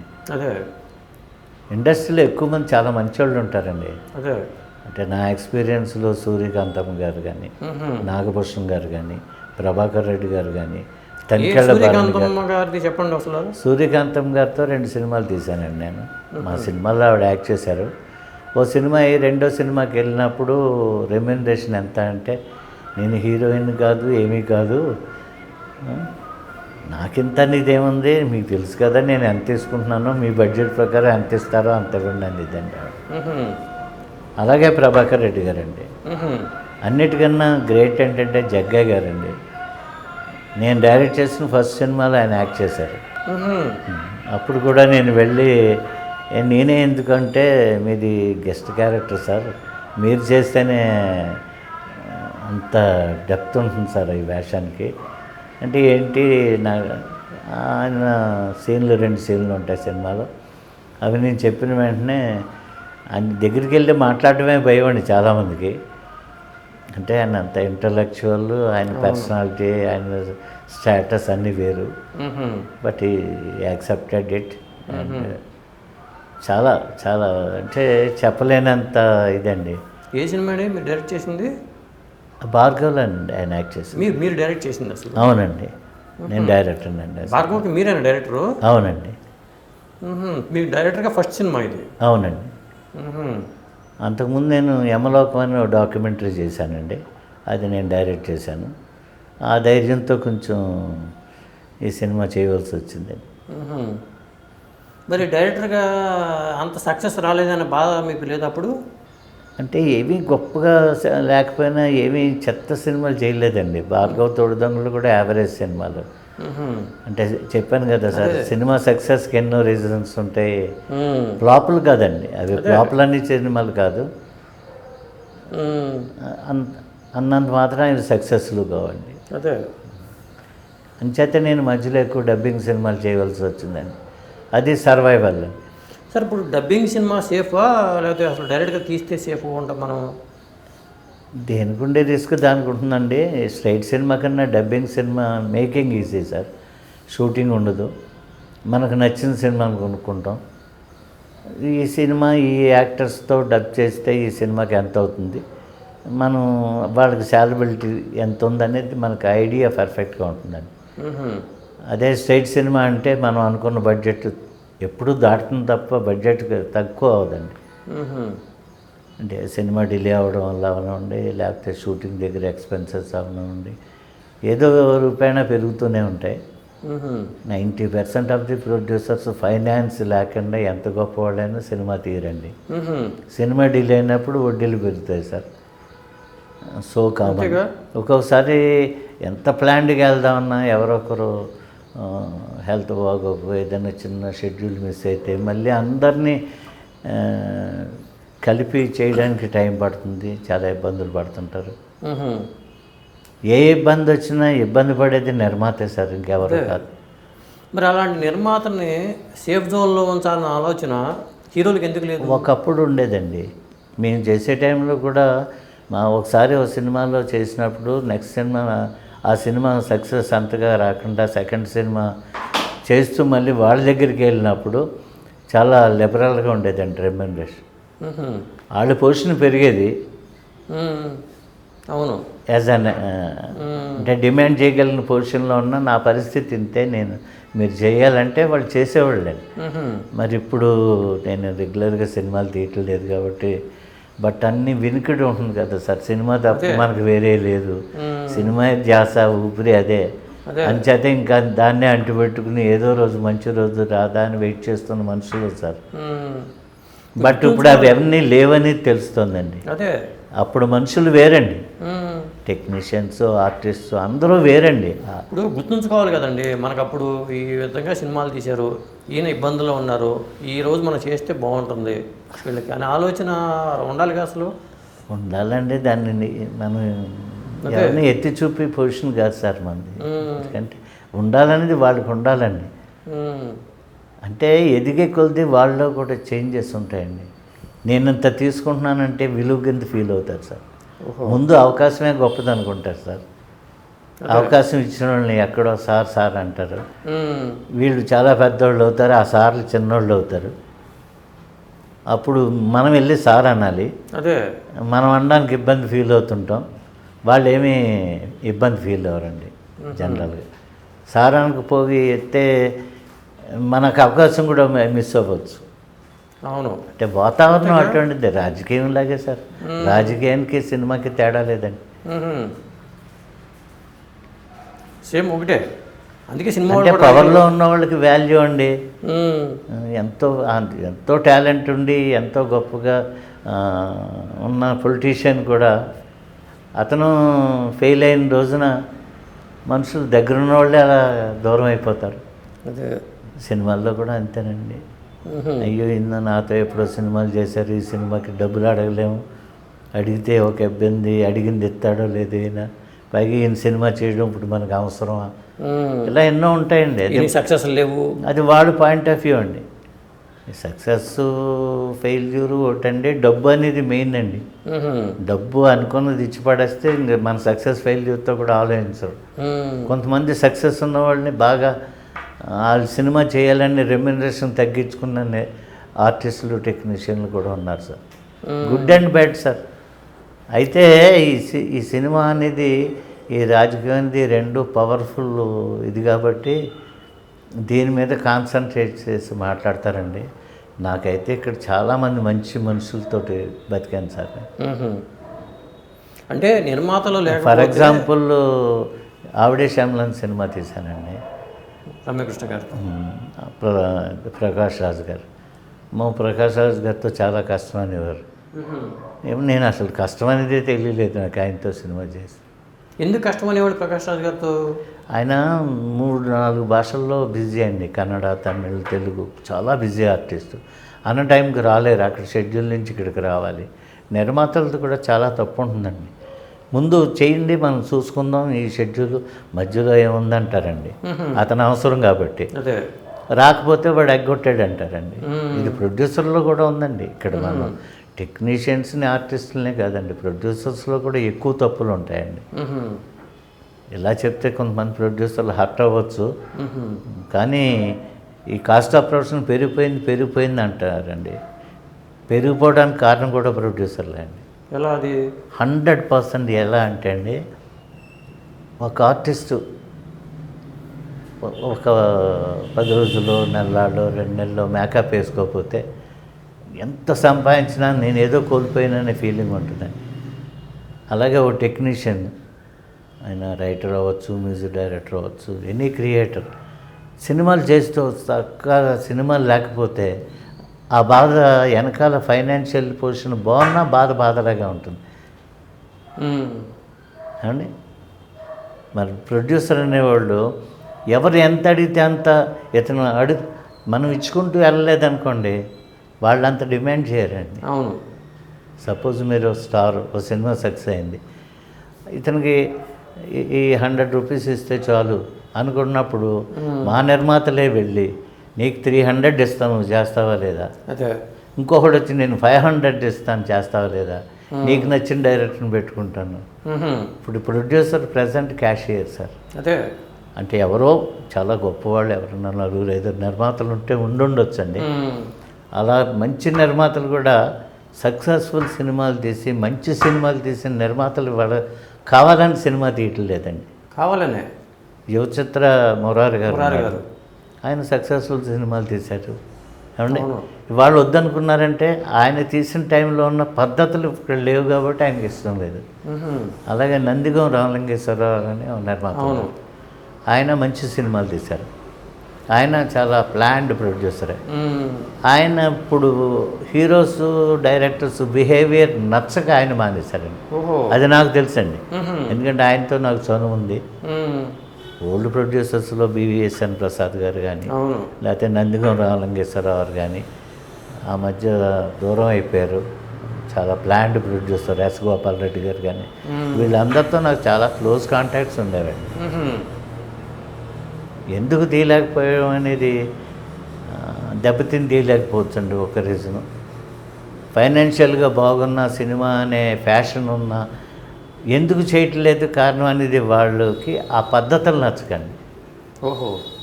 అప్పుడు నిర్మాతకే నచ్చాలండి, కథ కానీ ఇది కానీ, ఓ డైరెక్టర్ నచ్చాలి, ఈ హీరో అయితే బాగుంటాడు మన కథ కానీ అనుకుని చేసేవాళ్ళండి. నేను ఇండస్ట్రీకి వెళ్ళినప్పుడు అవి ఎక్కువ అండి. ఇప్పుడు అలా కాదండి, ఒక యాక్టర్ని పట్టుకుని అతనితో సినిమా చేయాలి, అతను ఎంత తీసుకుంటాడు, అతను అడిగినంత ఇచ్చేద్దాం, అతను చెప్పు చేతుల్లో పలానా డైరెక్టర్ అయితే బెటర్ అంటే ఆయన దగ్గరికి వెళ్తారు. ఇటు ప్రొడ్యూసర్ని తప్పు అనలేమండి. ఇప్పుడు ఏంటంటే కాస్ట్ ఆఫ్ ప్రొడక్షన్ అప్పుడు తక్కువ ఉంటే ఇప్పుడు 100 రెట్లు పెరిగిపోయిందండి.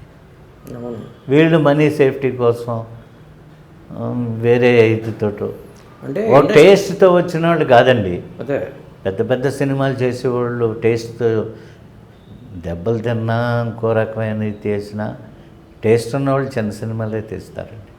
అంటే వాళ్ళు ఇన్వాల్వ్మెంట్ ఉంటుంది ఆ సినిమాలో. పెద్ద సినిమాల్లో ప్రొడ్యూసర్కి ఇన్వాల్వ్మెంట్ ఉండదండి. అడుగుతారు కూడా, మీకు ఇక్కడ పనే ఉంది షూటింగ్ దగ్గరనే డైరెక్టర్స్ ప్రొడ్యూసర్ని అడిగిన సందర్భాలు కూడా ఉన్నాయి. అవి పేర్లు చెప్తే బాగోదండి. ఐ నో దట్ అండి. మీకు అవసరమే, ప్రొడ్యూసరే అవసరం లేదండి షూటింగ్ దగ్గర, అది ఈరోజు పరిస్థితి అండి. అసలు ఇప్పుడు హీరోలే పెద్ద మనసు చేసుకుని సెలెక్టెడ్గా కొంతమంది నిర్మాతలు, అప్పట్లో మంచి నిర్మాతలు ఉంటే వాళ్ళకి డేట్స్ ఇచ్చి అట్లా చేస్తే ఇండస్ట్రీ కూడా బాగుంటుంది కదా. అది జరగదండి అస్సలు. మీరు దయచేసి ఏమనుకోవద్దు, మీ ఆలోచన మంచిది, కానీ ఇది జరగదండి. 1% కూడా ఛాన్స్ లేదండి. అలా ఎదిగిపోతూ ఒక్క మెట్టు దిగాలంటే దిగలేరండి. ఎక్కేని ఇచ్చిన మెట్లే, ఇంకా అసలు సొంత సినిమా చేసుకుంటారు అంతే. కొంతమంది తెలివైన వాళ్ళు సొంత సినిమా చేయరండి. సినిమాలకి ఆ ప్రొడ్యూసర్లు ఎన్ని ఇబ్బందులు పడ్డారో వాళ్ళకి తెలుసండి. ఆ కష్టాలు ఎందుకు, ఇంట్లో వాళ్ళు కూడా ఒప్పుకోవాలి కదండి. ఇప్పుడు సినిమా ఫీల్డ్ ఉంది అంటే టెక్నీషియన్స్ ఆర్టిస్టులకి ఇబ్బంది ఉండకపోవచ్చేమో, వాళ్ళు ప్రొడ్యూసర్కి మటుకు ఇంట్లో భార్య బిడ్డలో సఫర్ చాలా ఉంటుందండి. నాకు కూడా ఉందండి. బిడ్డలతో లేకపోయినా ఇక్కడ సక్సెస్ అవ్వకుండా ఇన్ని బాధలు ఎందుకు పడాలి, ఇది స్టాండర్డ్ వ్యాపారం కాదు కదా, సినిమా ఎందుకని ఇంట్లో అడుగుతారు. ఏదో చెప్పుకుని మనం వాళ్ళు అడిగేది కరెక్టే, ఏదైతే చెప్పేసుకుని వచ్చేస్తుంటాం అంతే. మనకున్న వీక్నెస్ కదా. ఇప్పుడు ఒకటి సార్ నాకు డౌటు, సినిమా రంగంలోకి కొత్త నిర్మాతలు ఎందుకు వస్తారు? ఒకటి ఇక్కడ అమ్మాయిలు ఉంటారని వస్తారా, డబ్బు సంపాదించాలని వస్తారా, వ్యామోహంతో వస్తారా? ముందు వ్యామోహమే సార్, తెలియక వస్తారండి. తెలిసి ఉండే సినిమా ఫీల్డ్కి రావాలంటే చాలా కష్టం. మేము అలాగే వెళ్ళామండి తెలియక. అంటే ఇంకా ఇక్కడే ఈ చావైనా బ్రతికైనా ఇదే మనది అనే డెసిషన్లో ఉండిపోయామండి. ఇంకా భగవంతుడి దేవుళ్ళు ఉన్నామండి, ఉంటున్నాం, అంటే పేరు సంపాదించలేదు. పేరు ప్రఖ్యాతలు ఉంటాయనే. పేరు ప్రఖ్యాతలు కూడా కాదు సార్, సినిమా అనేది అదొక రకమైన వ్యసనమేనండి నిజం చెప్పాలంటే. ఇప్పుడు జూదం ఉంది సార్, ఇందాక మీరు జూదం లాంటిది అని అడిగారు, అందుకు ఇవాళ నేను జూదం ఆడతాను సార్, ఇవాళ పోవచ్చు, నా పక్కోడే కొట్టడం కూడా చూస్తాం. ఏమో రేపొద్దు నాకెందుకు కొట్టలేను, నాకు రాక కాదు కదా, నాకు ఇవాళ టైం బాగోలేదు, కలిసి రాలేదు అనుకుని మన్నాడు వెళ్తాడండి. సినిమా కూడా అంతే. ఈ సినిమా పోతే పోయింది, మళ్ళీ సినిమా తీయలేమా, సక్సెస్ అవ్వలేమా, అది చాలా ఉంటుందండి. అంటే నేను అందులో ఒకనండి. మనం గోల్ కొట్టాలి, మనం సక్సెస్ఫుల్ సినిమా తీయాలి చాలు. ఇప్పుడు మేము వేరే వ్యాపారం చేసి 100 రూపాయలు సంపాదించే బదులు ఇదే వ్యాపారంలో ఎంత కష్టంతో 30 రూపాయలు సంపాదించిన సక్సెస్ అనేది పక్కన ఉందనుకోండి, ఆ హ్యాపీనెస్ వేరండి. నేను ఇప్పుడు ఆదర్శతోటి మళ్ళీ మధ్యలో సర్వైవల్ కోసం డబ్బింగ్ సినిమాలు చేసిన, ఇప్పుడు స్టేట్ సినిమా చేయబోతున్నాను. ఓహో, ఎవరితోనండి అది మీరు చేయబోయే? అది సయ్యద్ గారని, ఆయన RX100కి మాటలు అవి రాశారండి. ఇప్పుడు మహాసముద్రం కూడా ఆయనే.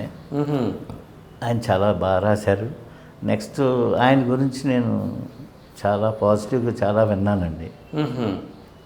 సో జనరల్గా రైటర్ డైరెక్టర్ వేయడం చాలా మహానుభావులు, జంజాల గారు కానీ ఎంతోమంది ఉన్నారు, దాసనారాయణరావు కానీ, జంజాల గారు కానీ, లేకపోతే వాళ్ళ త్రిపురం శ్రీనివాసరావు కానీ, ఇలాగా చాలామంది రైటర్స్ డైరెక్టర్స్, కోటాల శివ గారు కానీ. సరే ఇప్పుడు నేనున్న పరిస్థితికి నేను స్టార్స్తో తీయలేనండి, ఫైర్ ఉన్న టెక్నీషియన్ కావాలని నేను పడదాం, మళ్ళీ అంత కష్టపడదాం, ఇంకా పడగలిగే శక్తి ఉంది కదా అనే ధైర్యంతో. ఇది 90% 2 లాంగ్వేజెస్ సినిమా అండి, తెలుగు అండ్ తమిళ్. ఎవరండి హీరోలు? ఎవరు హీరోలు? 3 కొత్త వాళ్ళండి. అంటే ఒక్కొక్క సినిమా అలా చేసిన వాళ్ళే, ఇప్పుడు చేస్తున్న వాళ్ళే. వాళ్ళు టాలెంటెడ్ అంటే కొత్త వాళ్ళ కింద లెక్క రావారు, బట్ ఎస్టాబ్లిష్డ్ కాదండి. ఇంకా తక్కిన ఆర్టిస్టులు అందరూ 2 లాంగ్వేజెస్కి సంబంధించి పాపులర్ ఆర్టిస్టులు ఉంటారు. అంటే ఇది బై లాంగ్వేజ్ చేసే తగ్గ కథ అండి ఇది. యాక్షన్ అండ్ చేజ్ ఇలాంటివి ఎక్కువ ఉంటాయి సినిమాలో. సో నేటివిటీ లేని సబ్జెక్టులు అయితే, అది టౌన్ సబ్జెక్ట్ అయితే, కొంచెం యాక్షన్ మిక్స్డ్ సినిమా అయితే ఏ లాంగ్వేజ్కైనా ఒకటే కదా. వీళ్ళు మనకంత కొత్త తమిళ్లో ఇలాంటి కథ తీసినా అక్కడ కొత్త వాళ్ళని పెట్టే తీస్తారు. అంటే ఇమేజ్ ఉన్న ఆర్టిస్టులు చేసే కథ కాదండి. అంచేత బై లాంగ్వేజ్ చేస్తే నాకు ప్రొడ్యూసర్గా నాకు అడ్వాంటేజ్ అని ఫీల్ అయి చేస్తున్నాను సార్. ఇదే ఫస్ట్ టైం అండి నేను బై లాంగ్వేజ్ చేయడం. ఇప్పుడు ఇంత వ్యాస్ట్ ఎక్స్పీరియన్స్ మీకు ఉంది కాబట్టి ఇట్లా చిన్న సినిమా చేయటం మంచిదంటారా, అది పెద్ద సినిమా పెద్ద హీరోతో చేయటం మంచిదంటారా? ఇక్కడ పరిస్థితి సార్, నేను ఇప్పుడు పెద్ద సినిమా చేసే శక్తి లేదండి. ఎందుకంటే అంటే శక్తి విషయం వస్తే సక్సెస్ని బట్టి కూడా కదా సార్. సక్సెస్ ఉన్న ఓల్డ్ నిర్మాతలు ఉన్నా ఇవాళ వాళ్ళు అడిగే అమౌంట్, వాళ్ళు కండిషన్స్ ప్రకారం నిర్మాత చేయలేడండి.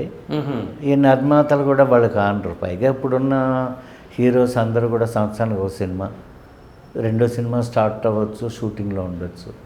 మేము చేసే సినిమాలో ఒక నెలకి 3 కంపెనీలు చేసేవారు, ఒక్కొక్కడికి 15 రోజులు ఇచ్చేవారు. ఎవరు 30-40 డేస్ దాటి షూటింగ్ చేసేవాళ్ళు కాదు. బ్రహ్మాండంగా సినిమాలు వచ్చేవి. అంచేత ప్రతి 3 నెలలకి ఒకే హీరో 3 సినిమాలు పూర్తి చేసేవాళ్ళు. ఇప్పుడు ఒక సినిమా, ఒక పాట తీయాలంటే వారం రోజులు, ఫైట్ తీయాలంటే 10 రోజులు, ఎవరి చేతుల్లో లేకుండా అలా వెళ్ళిపోయింది సార్. దీన్ని ఎవరు కంట్రోల్ చేయలేరండి. కాలం కూడా దీన్ని కంట్రోల్ చేయదండి.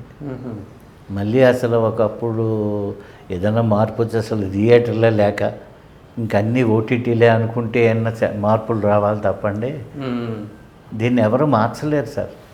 ఎలా ఉండొచ్చు ఫ్యూచర్? అసలు థియేటర్ ఉంటాయి అంటారా? టెక్నాలజీ బాగా పెరిగిపోతుంది సార్. ఒకప్పుడు సినిమా, ఒక మాదిరి సినిమా కూడా థియేటర్కే వెళ్ళాలి కదా. టీవీ రాకముందు థియేటర్ పొజిషన్ ఎంత గౌరవం అండి, ఒక ఎగ్జిబిటర్ అంటే ఎంత వాల్యూ. అసలు డైరెక్టర్ అక్కడ మద్రాసులో ఉన్నాడు, లేకపోతే ఒక ఆర్టిస్టు, మ్యూజిక్ డైరెక్టర్, రైటర్, నా ఫ్రెండ్ అని చెప్పుకుంటే ఎంత వాళ్ళకి ఎంతో గర్వంగా ఉండేదండి. ఇప్పుడు అంత లేదు సార్. ఈదులోకి వచ్చేసిందండి సినిమా కూడా, రోడ్ల మీద షూటింగ్లు జరగడం. అసలు మద్రాసు రోజులు వేరండి. అవును. ఇక్కడ మద్రాసు అంటే all south Indian languages including Hindi వాళ్ళు కూడా అక్కడికి వచ్చి సినిమాలు చేసేవాళ్ళు. ఆర్టిస్ట్ని డైరెక్ట్గా చూడనప్పుడున్న గ్లామర్ వేరు సార్. అవును. ఆర్టిస్ట్ల చూస్తే సినిమాల్లో మన ఇంటి పక్కన హీరో ఉంటే ఎలా ఉంటుంది, అలాగే ఉందండి. సార్ మీ సినిమాలకి అవార్డ్స్ కానీ ఏమైనా వచ్చినాయా? అవార్డ్స్ వచ్చినంత పని జరిగిందండి, అవార్డులు చేతికి రాలేదండి. అదేంటి? అది జాతర విషయంలో అండి. జాతర అనేది నేను అప్పుడు అవార్డ్స్కి పంపించలేకపోయానండి. చాలామంది తిట్టారు నన్ను. అంటే డిప్రెషన్లో ఉన్నాను సార్. ఓహో. అంటే ఇక్కడ పంపాలి, మద్రాసులో ఉన్నాం, సినిమా ఫ్లాప్ అయింది. అది 1980లో కనీసం 5-6 అవార్డులు వచ్చేవండి ఆ సినిమాకి. నాకు నిర్మాతగా రాకపోయినా పర్లేదు, అవును, చాలామందికి వచ్చేవి. ఎందుకంటే ఆ సినిమా ద్వారా ఒక 7-8 మంది వాళ్ళ మంచి స్వింగ్లో ఉన్నారు సార్. మరి వాళ్ళందరికీ వచ్చి ఉండేవి కదా. అదే సినిమా ఫ్లాప్ అయినా వాళ్ళకి సినిమాలు వచ్చేసినాయి అంటే అందులో విషయం ఉన్నట్టే కదా సార్. అంతేగా. ఓ సినిమా రిలీజ్ అయింది సార్, ఫెయిల్ అవ్వచ్చు, అన్ని పాటలు హిట్ అనుకోండి, ఏం మ్యూజిక్ డైరెక్టర్ ఇతను పెట్టుకోవాలనుకుంటారు. ఓ సినిమా రిలీజ్ అవుతుంది, ఫోటోగ్రఫీ అద్భుతంగా ఉంటుంది, బాగా తీసాడే కుర్రాడు, ఇతను మనం కెమెరాగా పెట్టుకోవాలనుకుంటారు. అంటే ప్రతిభ అనేది ఓ సినిమా ద్వారా real technician value, artist value తెలుస్తుందండి. వాళ్ళకి సినిమాలు వస్తాయి. ప్రొడ్యూసర్కి ఒక సినిమా ఫెయిల్ అయిందంటే ఆల్మోస్ట్ వాళ్ళు ఇంటి దగ్గర చూసుకోవాలి సార్. అదే నా కళ్ళ ముందు కొన్ని వందలాది మంది ప్రొడ్యూసర్లు అండి, 50 ఏళ్ళలో సంవత్సరానికి 15-20 మంది ఇంటికి వెళ్ళిపోయినా ఇప్పటికి ఎన్ని వందల మంది వెళ్ళిపోయారు చూడండి. అదే ఎక్కడెక్కడో ఉంటున్నారు, ఉన్న టెక్నీషియన్స్, హీరోలు వాళ్ళు సెటిల్ అయిపోయి, నటులు కానీ సెటిల్ అయిపోయి చక్కగా ఉన్నారు. ప్రొడ్యూసర్ మాత్రం కనపడట్లేదు. ఉండరండి, అది శాపం ఉండే పాపం ఉండదు, ఎవరు ఏ పేరు పెట్టుకుంటే అది. అసలు గ్యారంటీ లేని మటుకు నిర్మాతనండి. అదే సరే. బట్ నిర్మాతకు అన్నీ కావాలండి. నిర్మాత నిజంగా డబ్బు ఇచ్చేవాడైనా స్కూటర్లో వెళ్ళినా, ఆటోలో వెళ్ళినా, నడిచి వెళ్ళినా, ఈడి సినిమా యాక్ట్ చేస్తే మన పరిస్థితి ఏంటి, మనకు డబ్బులు అనుకుంటారు కదా. అంతేగా. నిర్మాతకు ఒక ఆఫీస్ ఉండాలి, మినిమం లైఫ్ స్టైల్, ఒక కారు ఉండాలి. అవును, ఇవి మినిమం అండి. అవును. ఇప్పుడు ఈ కరోనా నిర్మాతల మీద ఎంతవరకు ప్రభావం చూపిందండి? ఇది అందరి మీద ప్రభావం చూపించింది సార్. ఇప్పుడు స్టార్స్ ఉన్న సినిమాలు ఆగిపోయినాయి సార్, చాలా పెద్ద పెద్ద, మీకు చెప్పక్కర్లేదు. ఇప్పుడు మెగాస్టార్ ఆచార్య ఎప్పుడో రిలీజ్ అవ్వాలి, ఇలా ఎన్నో ప్రతి హీరోకి ఉన్నాయండి సినిమాలు. అలా ఆగి ఉన్నాయంటే నిజంగా బ్యాడ్ లక్, ప్రపంచానికే బ్యాడ్ లక్ సార్ ఈ కరోనా. ఇంకా ప్రొడ్యూసర్ ఎంత సార్, అంటే పెద్ద ఆర్టిస్టులు కూడా సార్, ఆర్టిస్టులు కూడా పాపం వాళ్ళ సినిమాలు ఆగిపోయి మళ్ళీ సినిమా చేయాలంటే ఆ సినిమా పూర్తి చేయాలి, ఇలాంటివన్నీ ఉంటాయి, డేట్లు క్లాష్ అవుతూ ఉంటాయి చాలానండి. 4 దొరికి 5వ వాళ్ళు దొరకరు, అదే వాళ్ళది మళ్ళీ సపరేట్గా షూట్ చేయలేరు. ఇది అందరికీ ఇబ్బంది సార్. కేవలం సినిమాలు తీసేవాళ్ళని కాదండి, ఇప్పుడు థియేటర్స్ ఓనర్స్ ఉన్నారండి, ఎగ్జిబిటర్స్, వాళ్ళకి కళకళలాడుతూ ఉంటుంది థియేటర్ దగ్గర జనం వస్తే. అలాంటిది మూసేశారు. డిస్ట్రిబ్యూటర్లు ఉన్నారు, సినిమాలు కమిటీ అయిన డిస్ట్రిబ్యూటర్స్ ఉన్నారు, వాళ్ళు ఆఫీసులు మెయింటైన్ చేయాలి ఏమండి. అలాగే ఫైనాన్షియర్స్ ఉన్నారు, సినిమాల మీద పెట్టుబడి పెట్టారు, వాళ్ళు మనీ బ్లాక్ అయిపోతుంది. ఎవరు ఎవరిని డిమాండ్ కమాండ్ చేయలేని మహా దుస్థితి అండి, ఎప్పుడు చూడలేదండి ఇలా. ఎందుకంటే నిర్మాత బాగా నలిగిపోతాడు కదండి ఇక్కడ. అంటే ఎవరు ఎక్కువ అనేది, నిర్మాత ఎక్కువ సఫర్ అయినా తక్కిన వాళ్ళు కూడా సఫర్ అవుతున్నారు సార్. ఓహో. టెక్నీషియన్స్ కూడా ఆ సినిమా కంప్లీట్ చేయకుండా కొత్తది ఎలా స్టార్ట్ చేయగలం, అది చెయ్యాలి కదా అని ఆ డైరెక్టర్ అనుకుంటారు. అలాగే ఆర్టిస్టులు కూడా ఈ సినిమాలో ఒప్పేసుకుంటే అలాగే ఇది బయటపడాలి కదా అని పాపం వాళ్ళు అనుకుంటారు. అందరికీ ఇబ్బందే సార్. సార్ ఇప్పుడు ఈ ఫీల్డ్కి వచ్చిన వాళ్ళు నిర్మాతలు కానీ, లేకపోతే నటులు కానీ, టెక్నీషియన్స్ కానీ ప్రత్యామ్నాయంగా ఒక మనం ఆదాయ వనరు పెట్టుకోవాలంటారా సినిమా కాకుండా? మరి ఇలాంటి పరిస్థితులు వస్తే ఒకదాని మీద ఆధారపడి ఉంటే కష్టం కదండి. అంచేతే వెళ్ళిపోతారండి కొంతమంది. ఇంకా మనకి అదర్ సోర్స్ ఉంది కదా అనుకున్న వాళ్ళు వెళ్ళిపోతారు సార్. మ్హూ. ఇప్పుడు మాకు సోర్సు అనేది ఉందా లేదో మాకే అర్థం కాని పరిస్థితి కాబట్టి ఇక్కడ ఉన్నామండి. ఎందుకంటే ఇప్పుడు ఏది వెళ్ళి చేసినా కొత్త వ్యాపారం చేయాలండి. మ్. తెలుసున్న చోటే ఈత లేనప్పుడు కొత్తగా వెళ్ళి అయ్యో నేర్చుకుని ఏం చేస్తాం సార్.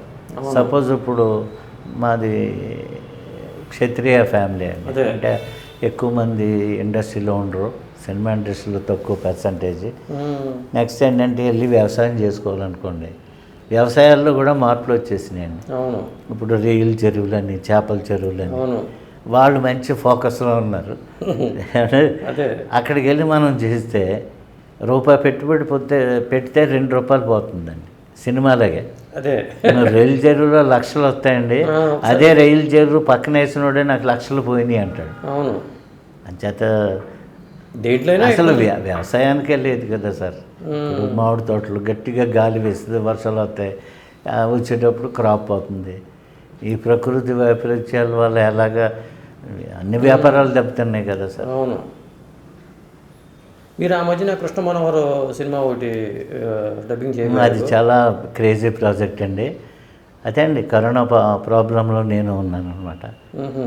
అది సైమిల్టేనియస్ సినిమా. ప్రభుదేవ, నివేద పేతురాజు, మ్.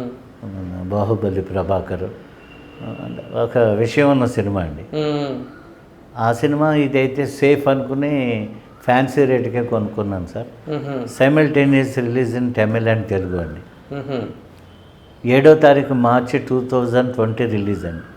నేను 12.5 లక్షలు కేవలం పబ్లిసిటీ ఖర్చు పెట్టాను, డబ్బింగ్ సినిమా అయినా సరే. మ్హూ. అంటే పేపర్కి ఇచ్చిన యాడ్స్ అవనండి, అవును. ఛానల్ ద్వారా ట్రైలర్స్ అవనండి, ఈ లాలీపాప్స్ అవనండి. 4th ఈవినింగ్ తెలిసిందండి అది 7th రిలీజ్ కాదని. మ్హూ. ఆ ప్రొడ్యూసరే ఫోన్ చేసి మాది రిలీజ్ అవ్వట్లేదు, మీది అవ్వదు కదా. ఎందుకు కారణం ఏంటో అప్పుడు ఇంకా లేదు. అక్కడ ఫైనాన్షియల్ బర్డెన్ ఆ ప్రొడ్యూసర్కి. ఓహో. ఆ బర్డెన్ వల్ల అతను సీనియర్ ప్రొడ్యూసరే. తర్వాత అతను ఏదో మేకప్ చేసే 2 వీక్స్ లేటర్ రిలీజ్ చేసేస్తా ఉన్నారు. మేము ఆ హోప్ తోటే ఉన్నామండి. అక్కడ 2 వీక్స్ అయ్యేటప్పుడు కరోనా స్టార్ట్ అయింది. మ్హూ. మార్చ్ అండి, అదే. 2020 మార్చ్ 7th రిలీజ్ అయితే సినిమా మ్. 28th దాకా మనది సినిమా ఆడేది. 2 వీక్స్ అండి. 2 వీక్స్ దాటి మా సినిమాలు ఎక్స్పెక్ట్ చేయండి. అవును. ఇవాళ పెద్ద సినిమాలే 2-3 వీక్స్ అంటే గొప్ప అనే రోజులు ఇవి. అవును. అది సార్. మరి ఎప్పుడు ప్లాన్ చేస్తున్నారు మరి దాన్ని ఇప్పుడు? వాళ్ళు ఎప్పుడు చేస్తే అప్పుడండి. మ్హూ. వాళ్ళు రీసెంట్గా తెలిసిందే వాళ్ళు ఓటీటీకి వెళ్తున్నట్టు ఓహో. తమిళ్. మరి మీరేం చేస్తారు మరి? ఓటీటీకి వెళ్ళినప్పుడు నేను శాటిలైట్ డిజిటల్ అమ్మానండి. మ్హూ. అంచేత వాళ్ళ అమౌంట్స్ నేను తిరిగి ఇవ్వాలంటే వాళ్ళు నా అమౌంట్స్ నాకు తిరిగి ఇవ్వాలండి. ఓహో. అవన్నీ క్లియర్గా లేకపోతే ఓటీటీ చేసేవాళ్ళు వాళ్ళు చేయరండి అక్కడ. మ్హూ. ఇది కొంచెం సంకట స్థితిలో ఉన్నాం సార్ ప్రస్తుతం. మ్హూ. అంటే ఎవరి చేతుల్లో లేనిది ఎవరిది తప్పు అని చెప్పడానికి వీలు లేదండి. ఇప్పుడు నారప్ప సినిమా ఉంది, అది ఓటీటీలో అని అనౌన్స్ చేశారు. అలాగే దృశ్యం ఉంటే ఓటీటీ అన్నారు. ఇక్కడ వీళ్ళు ఒప్పుకోవట్లేదు. అక్టోబర్ దాకా దాదాపు ఓటీటీకి ఎవరూ ఇవ్వకూడదని ఒక షరతులు పెట్టారు. ఇది ముందే ఒప్పందాలు అయిపోయి ఉంటాయి. ఎట్లా అప్పుడు ఇది? అది ఇప్పుడు దాని మీద అంత అవగాహన నాకు ఎక్కువ లేదు సార్. అంటే నేను ఇప్పుడు రన్నింగ్లో లేను, అదే అంచేత దాని గురించి కొంచెం నాలెడ్జ్ తక్కువ అండి. మ్మ్. ఏదో అందరూ మాట్లాడుకున్నట్టే నేను మాట్లాడాలి తప్ప నాకు. అదే but I came to know just 1 week back. నేను చేసే కృష్ణ మనోహర్ ఐపీఎస్ తమిళ్లో పొన్ను మాణిక్ వేలండి. మ్మ్. అది అప్కమింగ్ ఓటీటీ అని అనౌన్స్ చేశారండి. ఓహో. వాళ్ళు చేస్తే నా పరిస్థితి ఏంటనే దానికి నేను ఏదో ప్లాన్ చేసుకుంటున్నాను. మ్మ్. అవి ఎంతవరకు అనేది ఇంకా పర్ఫెక్ట్ రాలేదండి. మ్మ్. ఇప్పుడు తెలుగును కూడా మీరు కూడా ఓటీటీలో తప్ప ఈ అది మార్గం అలా లేదు. అది ఈ ఓటీటీ ప్లాట్ఫామ్ మాలాంటి ప్రొడ్యూసర్లకి ఇది కొత్త అండి. మ్మ్. ఎందుకంటే ఇది ఈ మధ్య రీసెంట్గా పుట్టింది. దీని సుఖాలు మనకు పూర్తిగా తెలవదు. సరే, మీరు ఆ మధ్యన మలయాళ సినిమా కూడా ఒకటి చేసినట్టున్నారు కదా, డబ్బింగ్ అది? డబ్బింగ్ కాదండి, రీమేక్ రైట్స్ కొన్నాను. హెలెన్ అనే సినిమా. Helen, okay. చాలా మంచి సినిమా అండ్ కలెక్ట్ చేసిన సినిమా అండి. మ్మ్. హిట్ బాక్స్ ఆఫీస్లో. అది నేను రీమేక్ అని కొన్నానండి. కరెక్ట్గా ప్రభుదేవ కృష్ణ మనోహర్ రిలీజ్ టైంలోనే కొన్నానండి అది. ఇది ఒక రకంగా ఆగిందండి. అది నిజంగా ఇప్పటిదాకా ఉంటే అది నాకు బరువేనండి. నేను తీయలేను కదా సార్, ఇక షూటింగ్ ఏం లేవు కదా. అది పీవీపీ వాళ్ళు తీసుకున్నారు సార్. వాళ్ళకి ఇచ్చేసారా? వాళ్ళకి ఏ షరతు మీద ఇచ్చానంటే అండి, నేను లాభాన్ని ఎక్స్పెక్ట్ చేయకుండా నేను కొన్న అమౌంట్ వాళ్ళు నాకు ఇచ్చారు పర్ఫెక్ట్గా. లాభాల్లో ఇంత పర్సంటేజ్ అని నాకు ఇస్తా అన్నారు. ఇది ఇంకా సుఖం కదా అనిపించిందండి. అది పెద్ద సంస్థ కదా, పీవీపీ వాళ్ళకి డబ్బుతో ప్రాబ్లం లేదు, ఆ సక్సెస్లో మనం షేర్ చేసుకోవచ్చు కదా అని ఇచ్చాను సార్. అది డిలే అవ్వడానికి కారణం ఏంటంటే ఈ కరోనా ఎఫెక్ట్ అండి. వాళ్ళు 2-3 సార్లు ప్లాన్ చేశారు. కరెక్ట్గా అప్పుడల్లా సెకండ్ వేవ్, ఫస్ట్ వేవ్లోనే వాళ్ళు షూటింగ్ ప్లాన్ చేశారు, సెకండ్ వేవ్ రాకముందు ప్లాన్ చేశారు. ఆ రెండిటి వల్ల ఆగిందండి సినిమా. ఓకే. మరి ప్రియా ప్రకాష్ వారియర్తో ఒక సినిమాని మీరు అది ఫైనాన్షియల్గా నేను కాదండి, ఈ గురురాజు గారని ఆయన ఇలాంటి వాళ్ళందరూ నన్ను ఆ సినిమా రైట్స్ తీసుకురమ్మంటే వెళ్ళి తీసుకొచ్చాను. ఫైనాన్షియల్గా ఇబ్బంది పడలేదు, కానీ ఆ సినిమాకి చాలా క్రేజ్ వచ్చింది. ఆ సినిమా ఇన్వెస్టర్స్ వేరే అండి. ఇప్పుడు ఉన్న పరిస్థితుల్లో కార్పొరేట్ సంస్థలు వచ్చి సినిమాలు తీయటం బెటర్ అంటారా? వాళ్ళు వచ్చాకనే దెబ్బతిందండి. ఓహో. ఇండస్ట్రీ ఫ్లాప్ అవడానికి కారణం అలాంటి నిర్మాతలు రావడం అండి. వాళ్ళకి చాలా బాధ, కోపం వస్తాయి మనం ఇలా మాట్లాడితే. ఈడెవడో ఇంతకాలం సక్సెస్ లేదు, ఇంకా వీళ్ళు కూడా మనం విమర్శించడం అని వాళ్ళు అనుకుంటారు. వాళ్ళు కార్పొరేట్, సరే ఇది క్రియేటివిటీ ఫీల్డ్ అండి. కార్పొరేట్ ఎలా సాగుద్ది సార్? అదే వాళ్ళ పద్ధతులు వేరేగా ఉంటాయి. వాళ్ళు డబ్బుతో కొంటారన్నీ.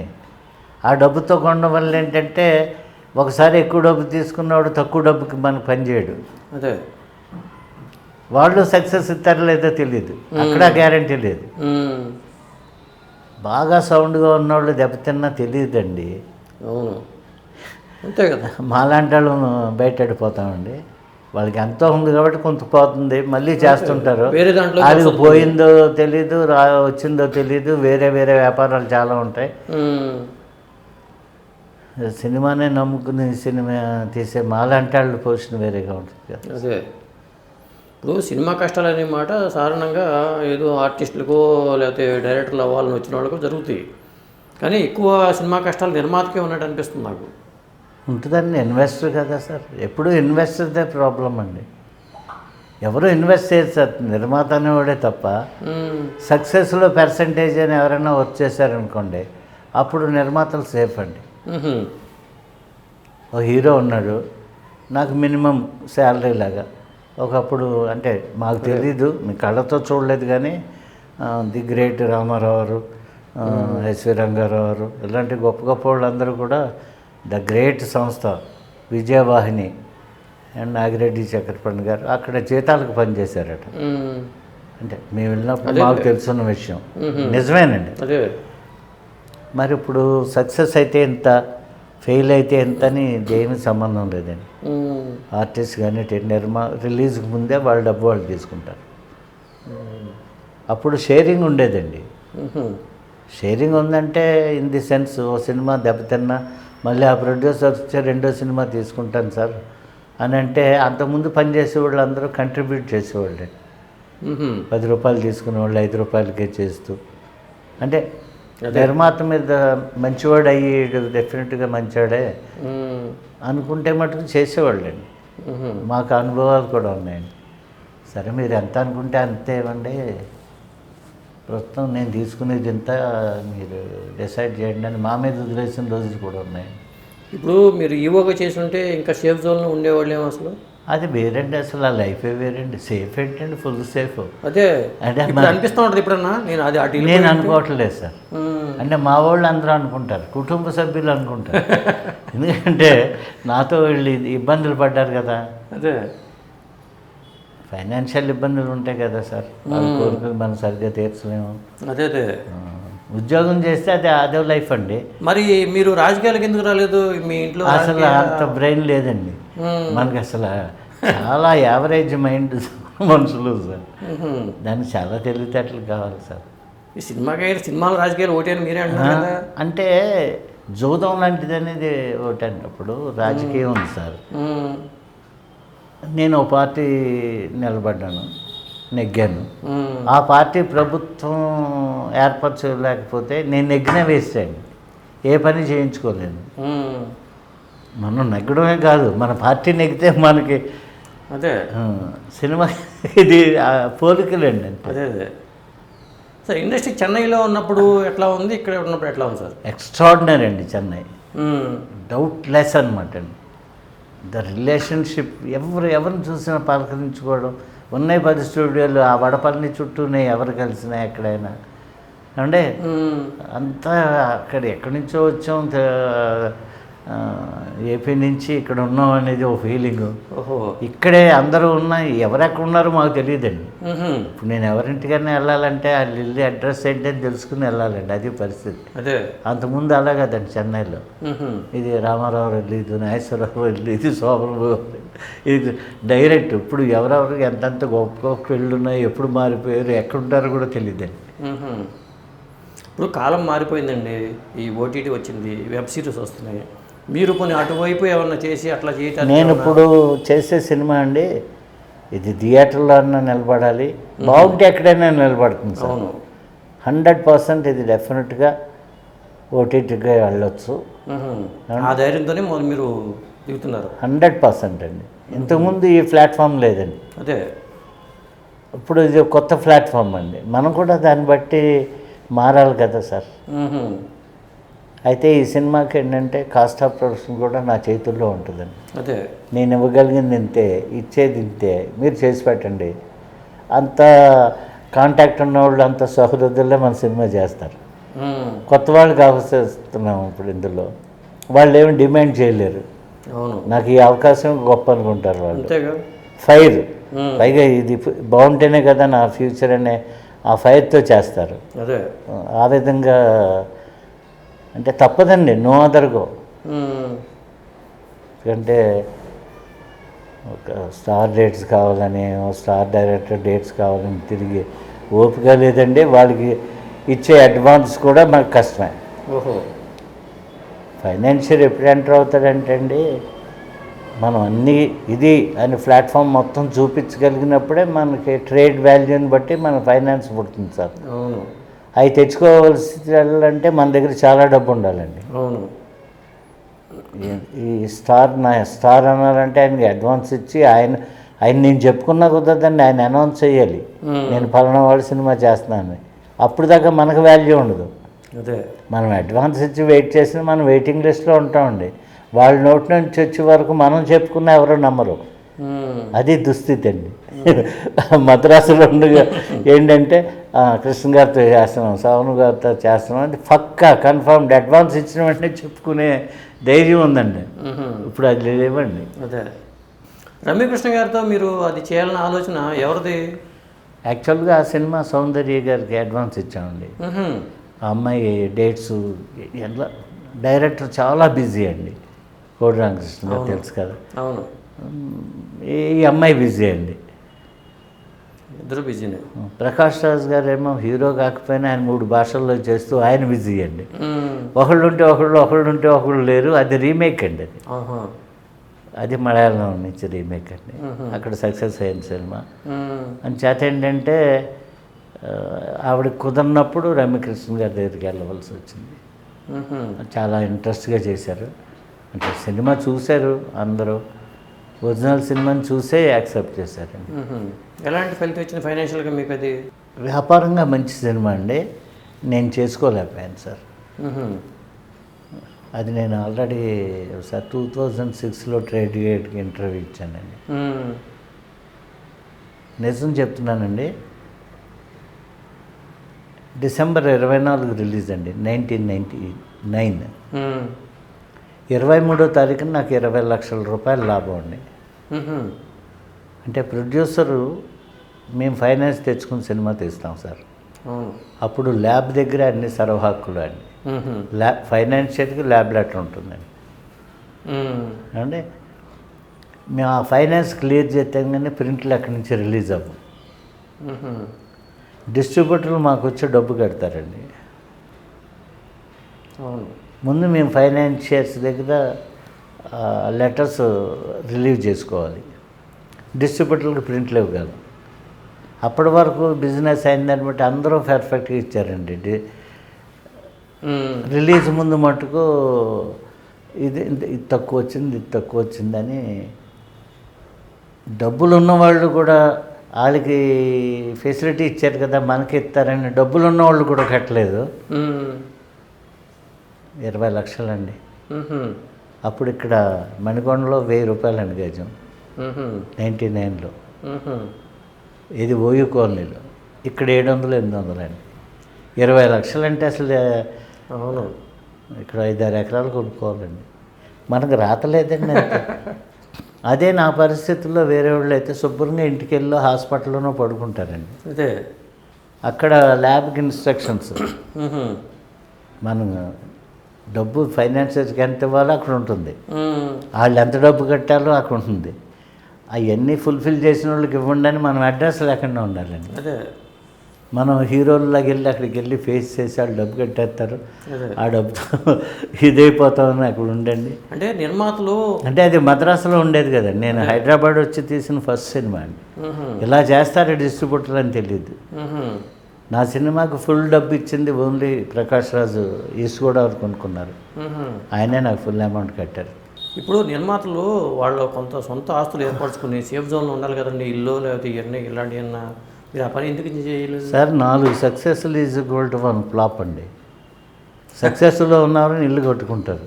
మీ అన్నీ రాయించుకుని ఏమంటే అందులో డీటెయిల్స్ లేకుండా అలా సిగ్నేచర్లు తీసుకుంటారు మీ దగ్గర ఫైనాన్షియర్స్. టపక్కన మీ మీదకి వచ్చి మీ ఇల్లు ఉన్నాయన్నీ వాళ్ళు పట్టుకుపోవచ్చు. పైన ఏమీ రాసి ఉండవండి. ఇది ఒక రిస్క్ నిర్మాతకి 100% అండి. అందుకేనండి ఇది ఈ వ్యాపారం అంతా పైన ఏమి రాసి ఉండదు సార్. 100 రూపీస్ స్టాంప్ మీద కింద సంతకాలు పెట్టేయాలి. చెక్కులు కూడా అంతే, అమౌంట్ వేయడం లేకుండా సంతకాలు పెట్టేయాలి. కానీ ఇక్కడ ధర్మంగా ఉండేవాళ్ళు కూడా ఉన్నారండి. ముందు కదా అని రాయించుకునే వాళ్ళు లేరు. మనం కట్టలేకపోయాం. అప్పుడు వాళ్ళకి 4 ప్రొడ్యూసర్ కట్టకపోతే ఫైనాన్షియల్ పొజిషన్ ఏంటంటే ఆయన రోడ్డు ఎక్కాలి. అవును. అందుచేత ఎవరికి తప్పని పరిస్థితి సార్ ఇది. ఇప్పుడు ఆవిడే శ్యామలకి మాధవపల్లి సురేష్ గారిని మ్యూజిక్ డైరెక్టర్గా పెట్టుకున్నారు. అంతకుముందు చేశారు ఆయన భార్గవ్ కానివ్వండి, తోడు దొంగలకి ఆయనే, ఆవిడే శ్యామలకి ఆయనే. రిలేషన్షిప్ అంటే అండర్స్టాండింగ్ రిలేషన్షిప్ అండి. ఫైనాన్షియల్గా చాలా పాజిటివ్ నేచర్. మన పరిస్థితిని బట్టే మనకి ఆయన పెద్ద సినిమాకి ఎలా చేశారో నా సినిమాలకి అలాగే చేశారు. లేకపోతే 3 సినిమాలు వరుసగా ఒకే టెక్నీషియన్తో చేయించుకోలేము కదా సార్. అవును. వాళ్ళు ఇష్టంతో చేయడం, మనకున్నదంతా ఆయనతో చేయించుకోవడం. ఇప్పుడు ఈ సినిమా కూడా ఆయనేనండి. ఇప్పుడు కొత్తగా మీరు ఆయనేనండి. నేను అంతవరకు నేను సినిమాలు తీసే వరకు ఆయనే ఉంటారండి. నేను ఇంకెంతకాలం తీయగలనో తెలియదు. బట్ ఇప్పుడుదైతే నేను చాలా ఎక్స్పెక్ట్ చేస్తున్నాను సార్, సక్సెస్ రేట్కి వస్తాను. ఎందుకంటే ఒక నిర్మాతగా అంటే అండి, ఇంతకుముందు నేను సినిమాలు తీసినప్పుడు ఆవిడే శ్యామలు తప్ప ప్రతిదీ సక్సెస్ అవుతుందనే నమ్మకం నాకు ఉండేది కాదు. అవ్వచ్చు అవ్వకపోవచ్చు, మనకు తెలుస్తుంది చేసుకుంటూ వెళ్ళామండి. ఆవిడే శ్యామలు మటుకు నేను రిజల్ట్ ఇంకా ఎక్కువ ఎక్స్పెక్ట్ చేశాను. అంత రిజల్ట్ రాలేదు. రాకపోయినా నేను వేరే సేఫ్ జోన్లో డబ్బులు వచ్చేవి, నేను చేసుకోలేకపోయాను. That's my. మీకు తెలుసు కదా నిర్మాత సివి రెడ్డి గారు కానీ, మన మహేంద్ర గారు కానీ, ఏంటి సార్ ఇంత బాగా మహేంద్ర గారు తప్పని చేశారు రాజు గారు. మీరు ఇంట్లో ఉంటే మీకు 20 లక్షలు వచ్చేవని పాపం వాళ్ళు ఫీల్ అవుతారు, వాళ్ళు ప్రొడ్యూసర్స్ కాబట్టి. నా పొరపాటు అండి, నమ్మకం అండి, నమ్మకం. ఇప్పుడు ఇంతకాలం ట్రావెల్ చేసిన ప్రొడ్యూసర్స్ తక్కువ మంది ఉన్నారండి. 50 ఏళ్ల పాటు సినిమా రంగంలో ఉంటూ చాలామంది డ్రాప్ అయిపోయారు, దాని జోలికి పోకుండా ఉన్నారు. మీరు ఎందుకని ఇంకా దీంట్లోనే పోకలాడుతున్నారు? సక్సెస్ చూసి సక్సెస్ఫుల్గా ఉండగానే, ఇప్పుడు వయసు కూడా ఉంది సార్. అదే నాకు చావంటే భయం లేదండి. ఇప్పటికే 2 సార్లు ఎస్కేప్ అయ్యాను. అంటే ఓసారి 5 ఏళ్ళ కిందట బైపాస్, లాస్ట్ ఇయర్ నాకు పాజిటివ్ వచ్చి నేను హాస్పిటలైజ్డ్, లక్కీలీ సర్వైవ్డ్. నాకు నమ్మకం ఉంది నా డెఫినెట్గా సక్సెస్ అయ్యే రిటైర్ అవుతాను. ఓహో. అయితే పూర్వంలోకి ఇప్పటికి తేడాలు ఎలా ఉన్నాయో, సరైన సక్సెస్ ఒక్క సినిమా ఇస్తే చాలండి. గత అనుభవం దృష్టిలో పెట్టుకుని సేఫ్ జోన్లో ఎలా ఇన్వెస్ట్ చేయలేకపోయాము, ఇప్పుడైతే మట్టుకు అది చేస్తానండి. ఓహో. ఇది మట్టుకు షూర్ అండి. ఏ జ్యోతిషం చెప్పారా మీకు ఈసారి సక్సెస్ వస్తుందని? చెప్పారండి. నాకు కూడా ట్రావెలింగ్ తెలుస్తుంటుంది సార్. ఓహో, ఇంట్యూషన్ అంటే గుడ్ సిగ్నల్స్ ఉంటాయి కదా సార్. అదే అదే. నేను ఇప్పుడు డైరెక్టర్ని ఫిక్స్ చేసుకోవడమే నా ఫస్ట్ సక్సెస్ అని అనుకుంటున్నాను. ఇది సినిమా రిలీజ్ అయ్యాక మీతో చెప్తాను. అదే, ఎందుకంటే మీరు అడిగిన ప్రశ్న అది. నమ్మకంతో చేయడం సార్. ఆయన అంత ఫైర్లో ఉన్నాడో నాకు తెలుసు. ఆయన దగ్గర ఉన్న టాలెంట్ కూడా నేను గమనించాను. సార్, చెన్నైలో మీరు ఉన్నప్పుడు మీకు బాగా సన్నిహితంగా ఉన్నవాళ్ళు ఎవరు? ఆర్టిస్టులు కానీ లేకపోతే వేరే వాళ్ళు కానీ? ఎవరితో చేస్తే వాళ్ళు అందరూ సన్నిహితంగా. అంతేగాని ఫ్రెండ్స్ అంటూ మీకు అక్కడ లేరా? సెపరేట్ అంటూ ఇది లేదు సార్. మన టెక్నీషియన్లు, మన ఆర్టిస్టులే మనకి చాలా ఇదిగా. అయితే ఓ సినిమా చేసి రెండో సినిమా చేసేటప్పుడు ఎవరు నన్ను ఇంతమ్మని ఎవరు అడగలేదండి. అది షూర్ అండి. రాజుగారు, మీరు ఈ ఫీల్డ్లో మిమ్మల్ని బాగా ఎంకరేజ్ చేసింది ఎవరు? ఒక్కొక్క స్టేజ్లో ఒక్కొక్కరు సార్. మెయిన్ ఇంతకాలం నేను నిలబడడానికి, అసలు మధ్యలోనే వెళ్ళిపోయే పరిస్థితి రాకుండా ఉండడానికి కారణం డిస్ట్రిబ్యూటర్ లక్ష్మీ ఫిల్మ్స్ లింగమూర్తి గారండి. నాకు జాతర రిలీజ్ అయ్యి బాగా అప్సెట్ అయినప్పుడు నేను లక్ష్మీ ఫిల్మ్స్ చాలా బాకీ ఉన్నానండి. అవి డిస్ట్రిబ్యూషన్ రోజులండి, అమ్మకాలు కాదు. వాళ్ళు ఇచ్చిన అడ్వాన్సే వాళ్ళకి రాలేదండి. అది నేను తర్వాత సినిమాల్లో వచ్చినా మళ్ళీ వాళ్ళకి కట్టాలండి. ఆ స్టేజ్లో నాది రైట్ ఆఫ్ చేశారండి. ఆ సినిమా టైంలో వాళ్ళు చాలా సక్సెస్ఫుల్ సినిమాలు పడ్డాయి. అడవి రాముడు, శంకరాభరణం ఇలాంటి సినిమాలు. అందుచేత మన సినిమా వాళ్ళే పర్చేజ్ చేసుకుని నా నష్టాన్ని నేను కట్టవలసిన డబ్బు లేకుండా చేశారండి. అది చాలా గుడ్ హెల్ప్ అండి. ఇంకా దాని తర్వాత ఒకటి చేసుకున్నా. ఆ సినిమా తర్వాతే నేను తెల్ల గులాబీలు చేశానండి. మరి ఆ సినిమా కూడా లక్ష్మీ ఫిల్మ్స్ రిలీజ్. అంటే అలా కంటిన్యూ అవ్వడానికి ఆ రోజున డిస్ట్రిబ్యూటర్స్ అండదండలు ఉండేయండి. అప్పుడు సిస్టమ్ అండి అది. దాంతో ఇంతకాలం ఉండగలిగాను సార్. అంటే లక్ష్మీ ఫిల్మ్స్ మొత్తం అంతా వాళ్ళే చేశారా? అంటే వాళ్ళకి ఆల్ ఓవర్ ఉండేదండి. ఎప్పుడైనా మనకి ఏదైనా రాయలసీమ సపరేట్గా, నైజాం సపరేట్గా చేయాలంటే ఇది తప్ప, అప్పుడు వాళ్ళు స్వింగ్ అండి. ఏ ఏరియా ఉండేవాళ్ళు. బట్ అక్కడ ఆ రోజులు పూర్వం నవయుగ, పూర్ణ పిక్చర్స్, విజయ, లక్ష్మీ ఫిలిమ్స్ ఇలాంటివన్నీ చాలా గొప్ప గొప్ప సంస్థలు కదా సార్. వాళ్ళ ఎంకరేజ్మెంట్ తోటే సినిమాలు తీయగలిగేవాళ్ళు ఎవరైనా. థియేటర్స్ మీద కమాండ్ అన్నీ వాళ్ళకే ఉండేవండి. నిర్మాతలు అలాగా మంచి ప్రపోజల్తో వెళ్తే వాళ్ళు డబ్బుతో. ఎందుకని డిస్ట్రిబ్యూషన్ సైడ్ మీరు అసలు అడుగు పెట్టలేదు? దానికి తగ్గ అంత నెట్వర్క్ లేదంటారా? నెట్వర్క్ లేదండి. చాలా అందరికీ డబ్బు ఇవ్వగలిగిన పొజిషన్ మనం ఉండాలి. అదే నిర్మాతలకి ఇవ్వగలిగిన పొజిషన్ ఉండాలి. థియేటర్స్ మీద గ్రిప్ ఉండాలి. అది చాలా తక్కువ మంది చేయగలరు సార్. చాలా కష్టమైన. అంటే కొంతమంది డిస్ట్రిబ్యూషన్ చేసి నిర్మాతలకు ఎదిగిన వాళ్ళు ఉన్నారు. వాళ్ళకి డిస్ట్రిబ్యూటర్స్గా ప్రొడ్యూసర్తో ఉన్న కాంటాక్ట్, ఫంక్షన్లకు వచ్చినప్పుడు ఆర్టిస్టులతో ఉన్న కాంటాక్ట్, ఫైనాన్షియల్ పొజిషన్ బట్టి సినిమాలు తీశారండి. అంటే అది చాలా కష్టమైందండి. దేనికన్నా కష్టమైందండి. ప్రొడక్షన్ కన్నా కష్టమండి డిస్ట్రిబ్యూటర్ లైఫ్ అంటే. ఇప్పుడు ఒక సినిమా పెద్ద రేటుకి కొనుక్కున్నారండి. ఆ సినిమా ఫ్లాప్ అయితే ప్రొడ్యూసర్కి ఇబ్బంది లేదు, కొనుక్కున్న డిస్ట్రిబ్యూటర్ మొత్తం నష్టపోతారు. ఇప్పుడు ఆ నలుగురే ఉన్నారంటారండి ప్రొడ్యూసర్లు అనుకున్నాం. ఆ నలుగురే ఎందుకు నిలబడగలిగారు అంటారు? ఆ నలుగురు చేతిలో ఉందంటున్నారండి. ఎందుకంటే థియేటర్స్ వాళ్ళ కంట్రోల్లో ఉండడం వల్ల. అందరి థియేటర్లు కట్టింది వాళ్ళు కాదు.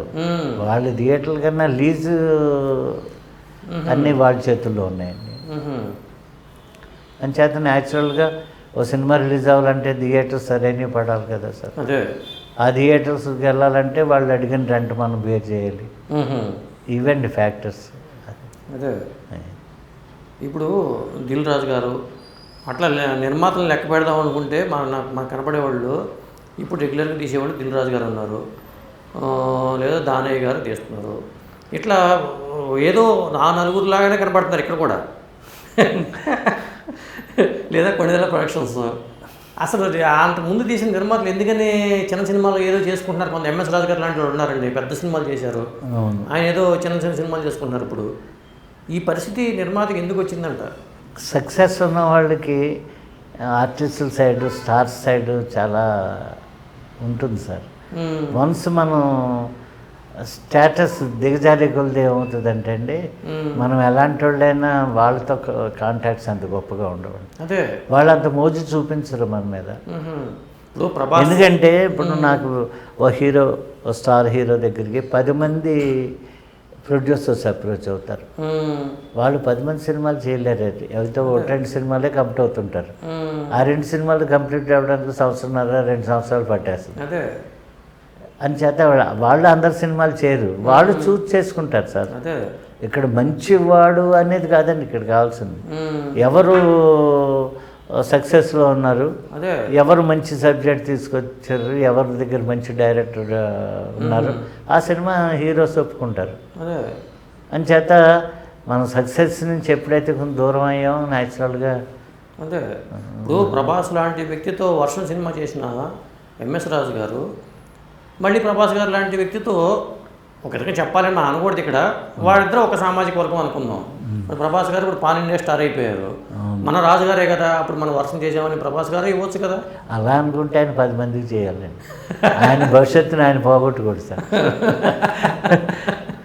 ఎందుకంటే ప్రభాస్ ఫాదర్ సూర్యనారాయణ రాజు నేను క్లాస్మేట్స్ అండి. అట్లాగా నర్సాపురం పియూసి. నెక్స్ట్ మద్రాసు వెళ్ళిన కొత్తలో ఇద్దరిదే ఒకటే స్టేజీ. ఆయన అసిస్టెంట్ డైరెక్టర్గా పనిచేశారు. అట్లాగా ఒక కృష్ణరాజు గారికి మంచి సక్సెస్, ఒక స్టేటస్ వచ్చిన తర్వాత ఈయన ప్రొడ్యూసర్ అయ్యారు. గోపీకృష్ణ అంటే సూర్యనారాయణ రాజే నిర్మాత. కృష్ణరాజు గారి సినిమా అయినా సూర్యనారాయణ రాజు. దాంతో ఆయన స్టేటస్ కానీ ఆయన అన్నీ పెరిగినాయి. అప్పుడు కూడా ఫ్రెండ్స్ని చూస్తే, మాలాంటి వాళ్ళని చూస్తే అసలు వదిలిపెట్టేవాడు కాదు. అట్లాగా అన్ఫార్చునేట్ థింగ్ అతను అదే ఎర్లీగా చనిపోయాడు. మరి నిజంగా వాళ్ళ ప్రభాస్ పొజిషన్ చూస్తే తండ్రిగా నేను ఫీల్ అవుతానండి అప్పుడప్పుడు. అయ్యో సూర్యనారాయణ రాజు ఉన్నట్టయితే అసలు ఎంత ఆనందపడిపోయాడు. ఎందుకంటే అది చాలా మంచివాడు అండి. మీరు ఇండస్ట్రీలో ఏదైనా ఎప్పుడన్నా సూర్యనారాయణ రాజు గురించి టాపిక్ వస్తే చెప్తారు, ఈజ్ వెరీ గుడ్ పర్సన్. మరి మాకెంతో బాధగా ఉంటుంది, ఏంటి అయ్యో ప్రభాస్ ఎంత సక్సెస్ని చూడలేకపోయాడని. అదే మాటలు కాదు కదా, పాన్ ఇండియా స్టార్ అంటే అతను కూడా అసలు నో ఎనిమీస్ అండి. మీకే తెలుసు అతను ఎవరిని ద్వేషించడు, ఎవరితోటి ఎక్కువ పెట్టుకోడు, స్నేహితులు అంటే చాలా ఇది. నాకేమీ ప్రభాస్తో పెద్ద అటాచ్మెంట్ లేదండి. వాళ్ళ ఫాదర్ తోటే, వాళ్ళ ఫాదర్ పోయినప్పుడు నేను వెళ్ళాను. కృష్ణరాజు గారు ఇతను సీతారామరాజురా మీ నాన్న ఇతను మంచి ఫ్రెండ్స్ చెప్పారా అని ప్రభాస్కి చెప్పారు. ఆ సిచ్యువేషన్ అలా చూడడమే. ఇప్పుడు ఎదిగే వాళ్ళకండి మనం కనిపించండి, మనం గుర్తుండండి. కృష్ణరాజు గారు ఎక్కడ ఎలా ఉన్నావు ఏంటి అని అడుగుతారు. ఓహో చెన్నై నుంచి పరిచయం అది. ఆయన యాక్ట్ చేసిన సినిమాకి నేను అసిస్టెంట్ డైరెక్టర్ కూడా. తాళిబొట్లో ఆయన కృష్ణ, విజయనిర్మల, కృష్ణరాజు, విజయలలిత. పైగా నేను బాగా తెలుసండి, చాలా బాగా అండి, మామూలుగా కాదు. ఆయన ఎక్కడ కనిపించినా ఎలా ఉన్నావు ఏంటి అని అడుగుతారు. ఇంకా సూర్యనారాయణ రాజు నేనైతే అదే చాలా చాలా మెమరీస్ ఉన్నాయండి మీ జీవితంలో. అవే ఆస్తి అండి. ఇప్పుడు బతుకున్నంతకాలం అయ్యే ఆనందంగా. సోమమ్మ గారు అసలు ఎలా ఉండేవాళ్ళు అండి? అబ్బాబ్బా ఆయన టాప్ అండి, డిసిప్లిన్డ్ అండి. ఆయన ఎంత డిసిప్లిన్డ్ చిన్న ఉదాహరణ చెప్తానండి. సావిత్రి గారు బాగా సీనియర్ ఆర్టిస్టు, చాలా గొప్ప ఆర్టిస్ట్ అని. సావిత్రి గారు కొంచెం డౌన్ఫాల్లో ఉన్నప్పుడు కూడా సావిత్రి గారు కారు వచ్చి ఆవిడ దిగి వస్తుంటే ఆయన కుర్చీలోంచి లేచి నిలబడేవారు. మ్మ్హ్మ్.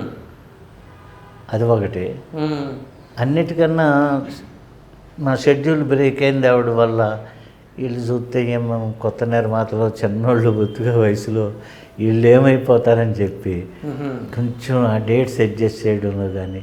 మ్మ్హ్మ్. నెక్స్ట్ ఆయన డబ్బు విషయంలో ఎప్పుడు డబ్బింగ్ ముందు ఇచ్చేయాలండి. ముందే చేయాలి. అంటే ఆయన పద్ధతులు ముందే చెప్తారండి. మ్మ్హ్మ్. మీరు ఆలోచించి చెప్పండి, నాకు రాలేదని నేను ఫీల్ అయ్యి, ఇవ్వలేదని మీరు ఫీల్ అయ్యి ఇలాంటివి ఏమవద్దు, మ్మ్హ్మ్. కరెక్ట్గా ఆలోచించి చెప్పండి, నా పద్ధతులు ఇవి అన్న. మ్మ్హ్మ్. మాకు కొంచెం ఇబ్బందులు వచ్చినాయని ఆయనకి తెలిసి డబ్బింగ్ అప్పుడు ఆయన డబ్బు అడగలేదండి. ఓహో. చిన్న బ్యాలెన్స్ ఉన్నాం, వేలే. అప్పుడు వేలే గొప్ప. అదే. తర్వాత రిలీజ్ అయిన తర్వాత ఇచ్చామండి డబ్బులు. ఓకే సార్, ప్రకాష్ రాజ్ గారితో మీరు సినిమా చేశారు. ఆయన ఎలా ఉండేవాళ్ళు? ఆయన ఎక్కువ సినిమాలు చేయడం వల్ల కొంచెం అటు ఇటు టైంకి రాకపోవడం అది చిన్న చిన్నవి జరిగేవండి. మా సినిమాలో ఆయన వల్ల ఒక్క నష్టం రాలేదు సార్. ఒకే ఒక్క రోజున ఆయన కొంచెం ఒక హాఫ్ డే డిలేగా వచ్చారు. మా డైరెక్టర్ కూడా టాలెంటెడ్ కాబట్టి ఆయన రావడం లేట్ అవుతుందని చెప్పి వేరే కోడి రామకృష్ణ గారు కూడా అంత ప్లాన్గా టక్మని మార్చేస్తారు.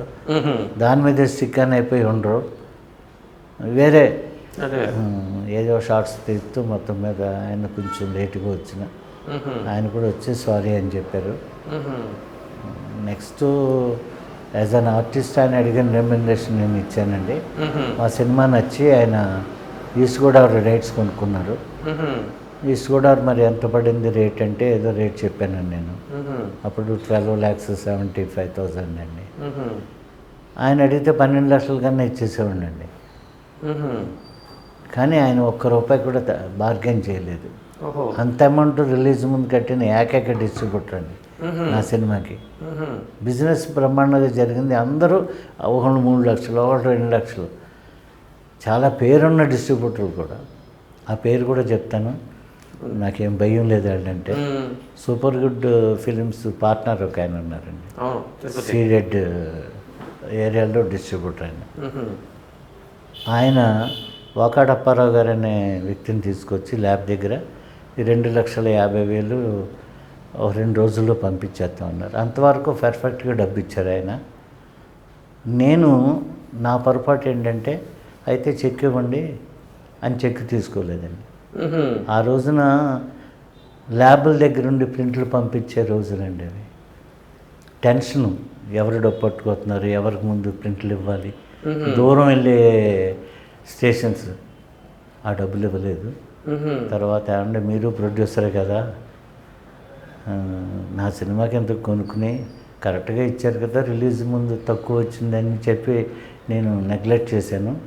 2 డేస్ అయింది, 3 డేస్ అయింది, ఏంటి సార్ అని 15 రోజులు పోయికి అడిగానండి. నో ఆన్సర్ అని. ఒకసారి అప్పారావు గారిని అడిగాను, అంటే మీరు కూడా రాకపోతే నేను ఇచ్చేవాడిని కాదేమో అంటే ఆయన కూడా అని నవ్వేశారు అంతే. అదండి. అంటే డిస్ట్రిబ్యూటర్లు నిర్మాతలని మోసం చేసేవాళ్ళు ఉన్నారు, నిర్మాతలు డిస్ట్రిబ్యూటర్లను ఇబ్బంది పెట్టేవాళ్ళు ఉన్నారు. మొత్తం మీద నేను జీవితంలో ఫస్ట్ టైం 99లో 20 లక్షల రూపాయలు సంపాదించుకుంటున్నాం ఈ సినిమాతో అనుకున్నది. ₹1 కూడా సంపాదించుకోలేదండి. తక్కిన వాళ్ళు ఇవ్వలేకపోయారంటే రీజన్స్ ఉన్నాయండి.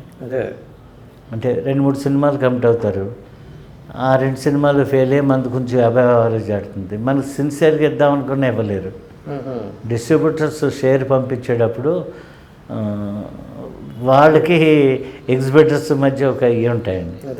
అలా టోటల్గా లాభం ఇదిగో రేపే లాభం 23వ తారీఖున అనుకున్నాను, 24న 20 లక్షలు చాలు జీవితానికి. ఇది మనం ఇప్పుడు ఏదో రకంగా సెటిల్ అవుతాం అనుకున్నానండి. It is fact, 100% fact. నాకు పర్ఫెక్ట్గా డబ్బు పే చేసింది ప్రకాష్ రాజ్ గారు ఒకరే. ఆయన డిస్ట్రిబ్యూటర్ కాదు, ఆయన కృష్ణవంశీ, ఆయన మంచి ఫ్రెండ్స్. కృష్ణవంశీ తమ్ముడు డిస్ట్రిబ్యూషన్ ఆఫీస్ ఈస్ట్ గోదావరిలో పెడుతుంటే ఈ సినిమా బాగుంది కదా, ఇది కొన్ని అక్కడ పెడదాం, వాళ్ళకి ఉపయోగమే, ఇటు రాజుగారికి ఉపయోగమే అని నా దగ్గర కొనుక్కున్నారు. అంటే మంచిదనం అది ఆయనలో ఉంది. అలాగే సుమన్ గారు స్టేజ్లో సినిమా ఆయన డేట్స్ ఇవ్వకపోతే తీయలేని పరిస్థితి. అలాగే ఎప్పటికప్పుడు ఇంకా దారి లేదన్న టైంలో ఏదో దారి కనిపిస్తుంది సార్. ఓహో, అలాగా లేకపోతే ఎంతకాలం మీరు అన్నట్టు నేను ఉండలేను. అవును. ఎందుకంటే ఉండదగ్గంత సక్సెస్ ఇచ్చిన మనిషిని కాదండి. అదే అదే. ఇప్పుడు సినిమా ఫెయిల్ అయినప్పుడు రజనీకాంత్ లాంటి హీరోలు కొంత డబ్బు వెనక్కి ఇప్పించేవాళ్ళు. అలా కాదండి, రజనీకాంత్ గారు బిగినింగ్ డేస్లో ఆయనతో సినిమాలు తీసిన కొంతమంది ప్రొడ్యూసర్స్ ఇళ్ళకి వెళ్ళిపోయి దిక్కులేని ఉన్నప్పుడు ఆయన ఒక సినిమా చేశారండి. ఆ సినిమా మీద వచ్చిన ప్రాఫిట్స్ స్టేజ్ మీదే 100 days ఫంక్షన్కి, ఆ సినిమా టైటిల్ నాకు సరిగ్గా గుర్తులేదు, ఆ మధ్యదాకా గుర్తుండేది అందరికీ. బాబా కదండి, బాబా ఆయన ప్రొడ్యూసర్గా డిస్ట్రిబ్యూటర్లు నష్టపోతే తిరిగి డబ్బు ఇచ్చాడు. అవును, అది వేరు. ఆయనతో బిగినింగ్ డేస్లో సినిమాలు తీసి ఇబ్బందులు పడ్డ ప్రొడ్యూసర్లకి వాళ్ళకి తెలియకుండానే ఒక సినిమా తీసి ఆ సినిమా సక్సెస్కి వాళ్ళనే 100 days విజయ అని డబ్ చేశారండి తెలుగులో. అది అదే దాంట్లో ఒక స్పెషల్ క్యారెక్టర్ చేశాడు రజనీకాంత్, అదే కదా? అయ్యుండొచ్చు ఆయన. మొత్తం మీద ఆయన నా ఫ్రెండ్స్ కోసం చేశారని చెప్పాను. Up to my knowledge he is the only man అలా చేసింది, అంటే నాకు తెలుసున్నంత వరకు. అట్లా హీరోలు అట్లా ఈ సంప్రదాయం మంచిదేనంటారా? నిర్మాతలు కానీ డిస్ట్రిబ్యూటర్లు కానీ ఆదుకోవడం అనేది వాళ్ళు దిగి రావాల్సిన చాలా మంచిదండి. ఎవరు నష్టపోయినా కావాల్సిన వాళ్ళకి ఎంతో కొంత అండి. ఇప్పుడు నష్టపోయినంత మనం అడిగితే ఎవరిస్తారు సార్? అదే మళ్ళీ వాళ్ళకి నష్టం వస్తే మనం ఇవ్వగలమా? ఎంతో కొంత సహాయం, ఏదో రకమైన సహాయం సంపాదించిన వాళ్ళు చేయడంలో తప్పు లేదు sir. Connected field, connected persons కాబట్టి బయట వాళ్ళకి దానాలు చేసేటప్పుడు మనతో సినిమాలు చేసిన వాళ్ళకి దెబ్బతిన్నప్పుడు మనం ఎంతో మనం బాగుండి ఒకరికి చేయకపోవడం చేస్తే మంచిదండి, అంతే. అదే. థ్యాంక్ యూ రాజు గారు, మీరు చాలా విషయాలు చెప్పారు. Thank you. ఇలాంటి ఇంట్రెస్టింగ్ వీడియోస్ కోసం తప్పకుండా మా ఛానల్ని సబ్స్క్రైబ్ చేయండి.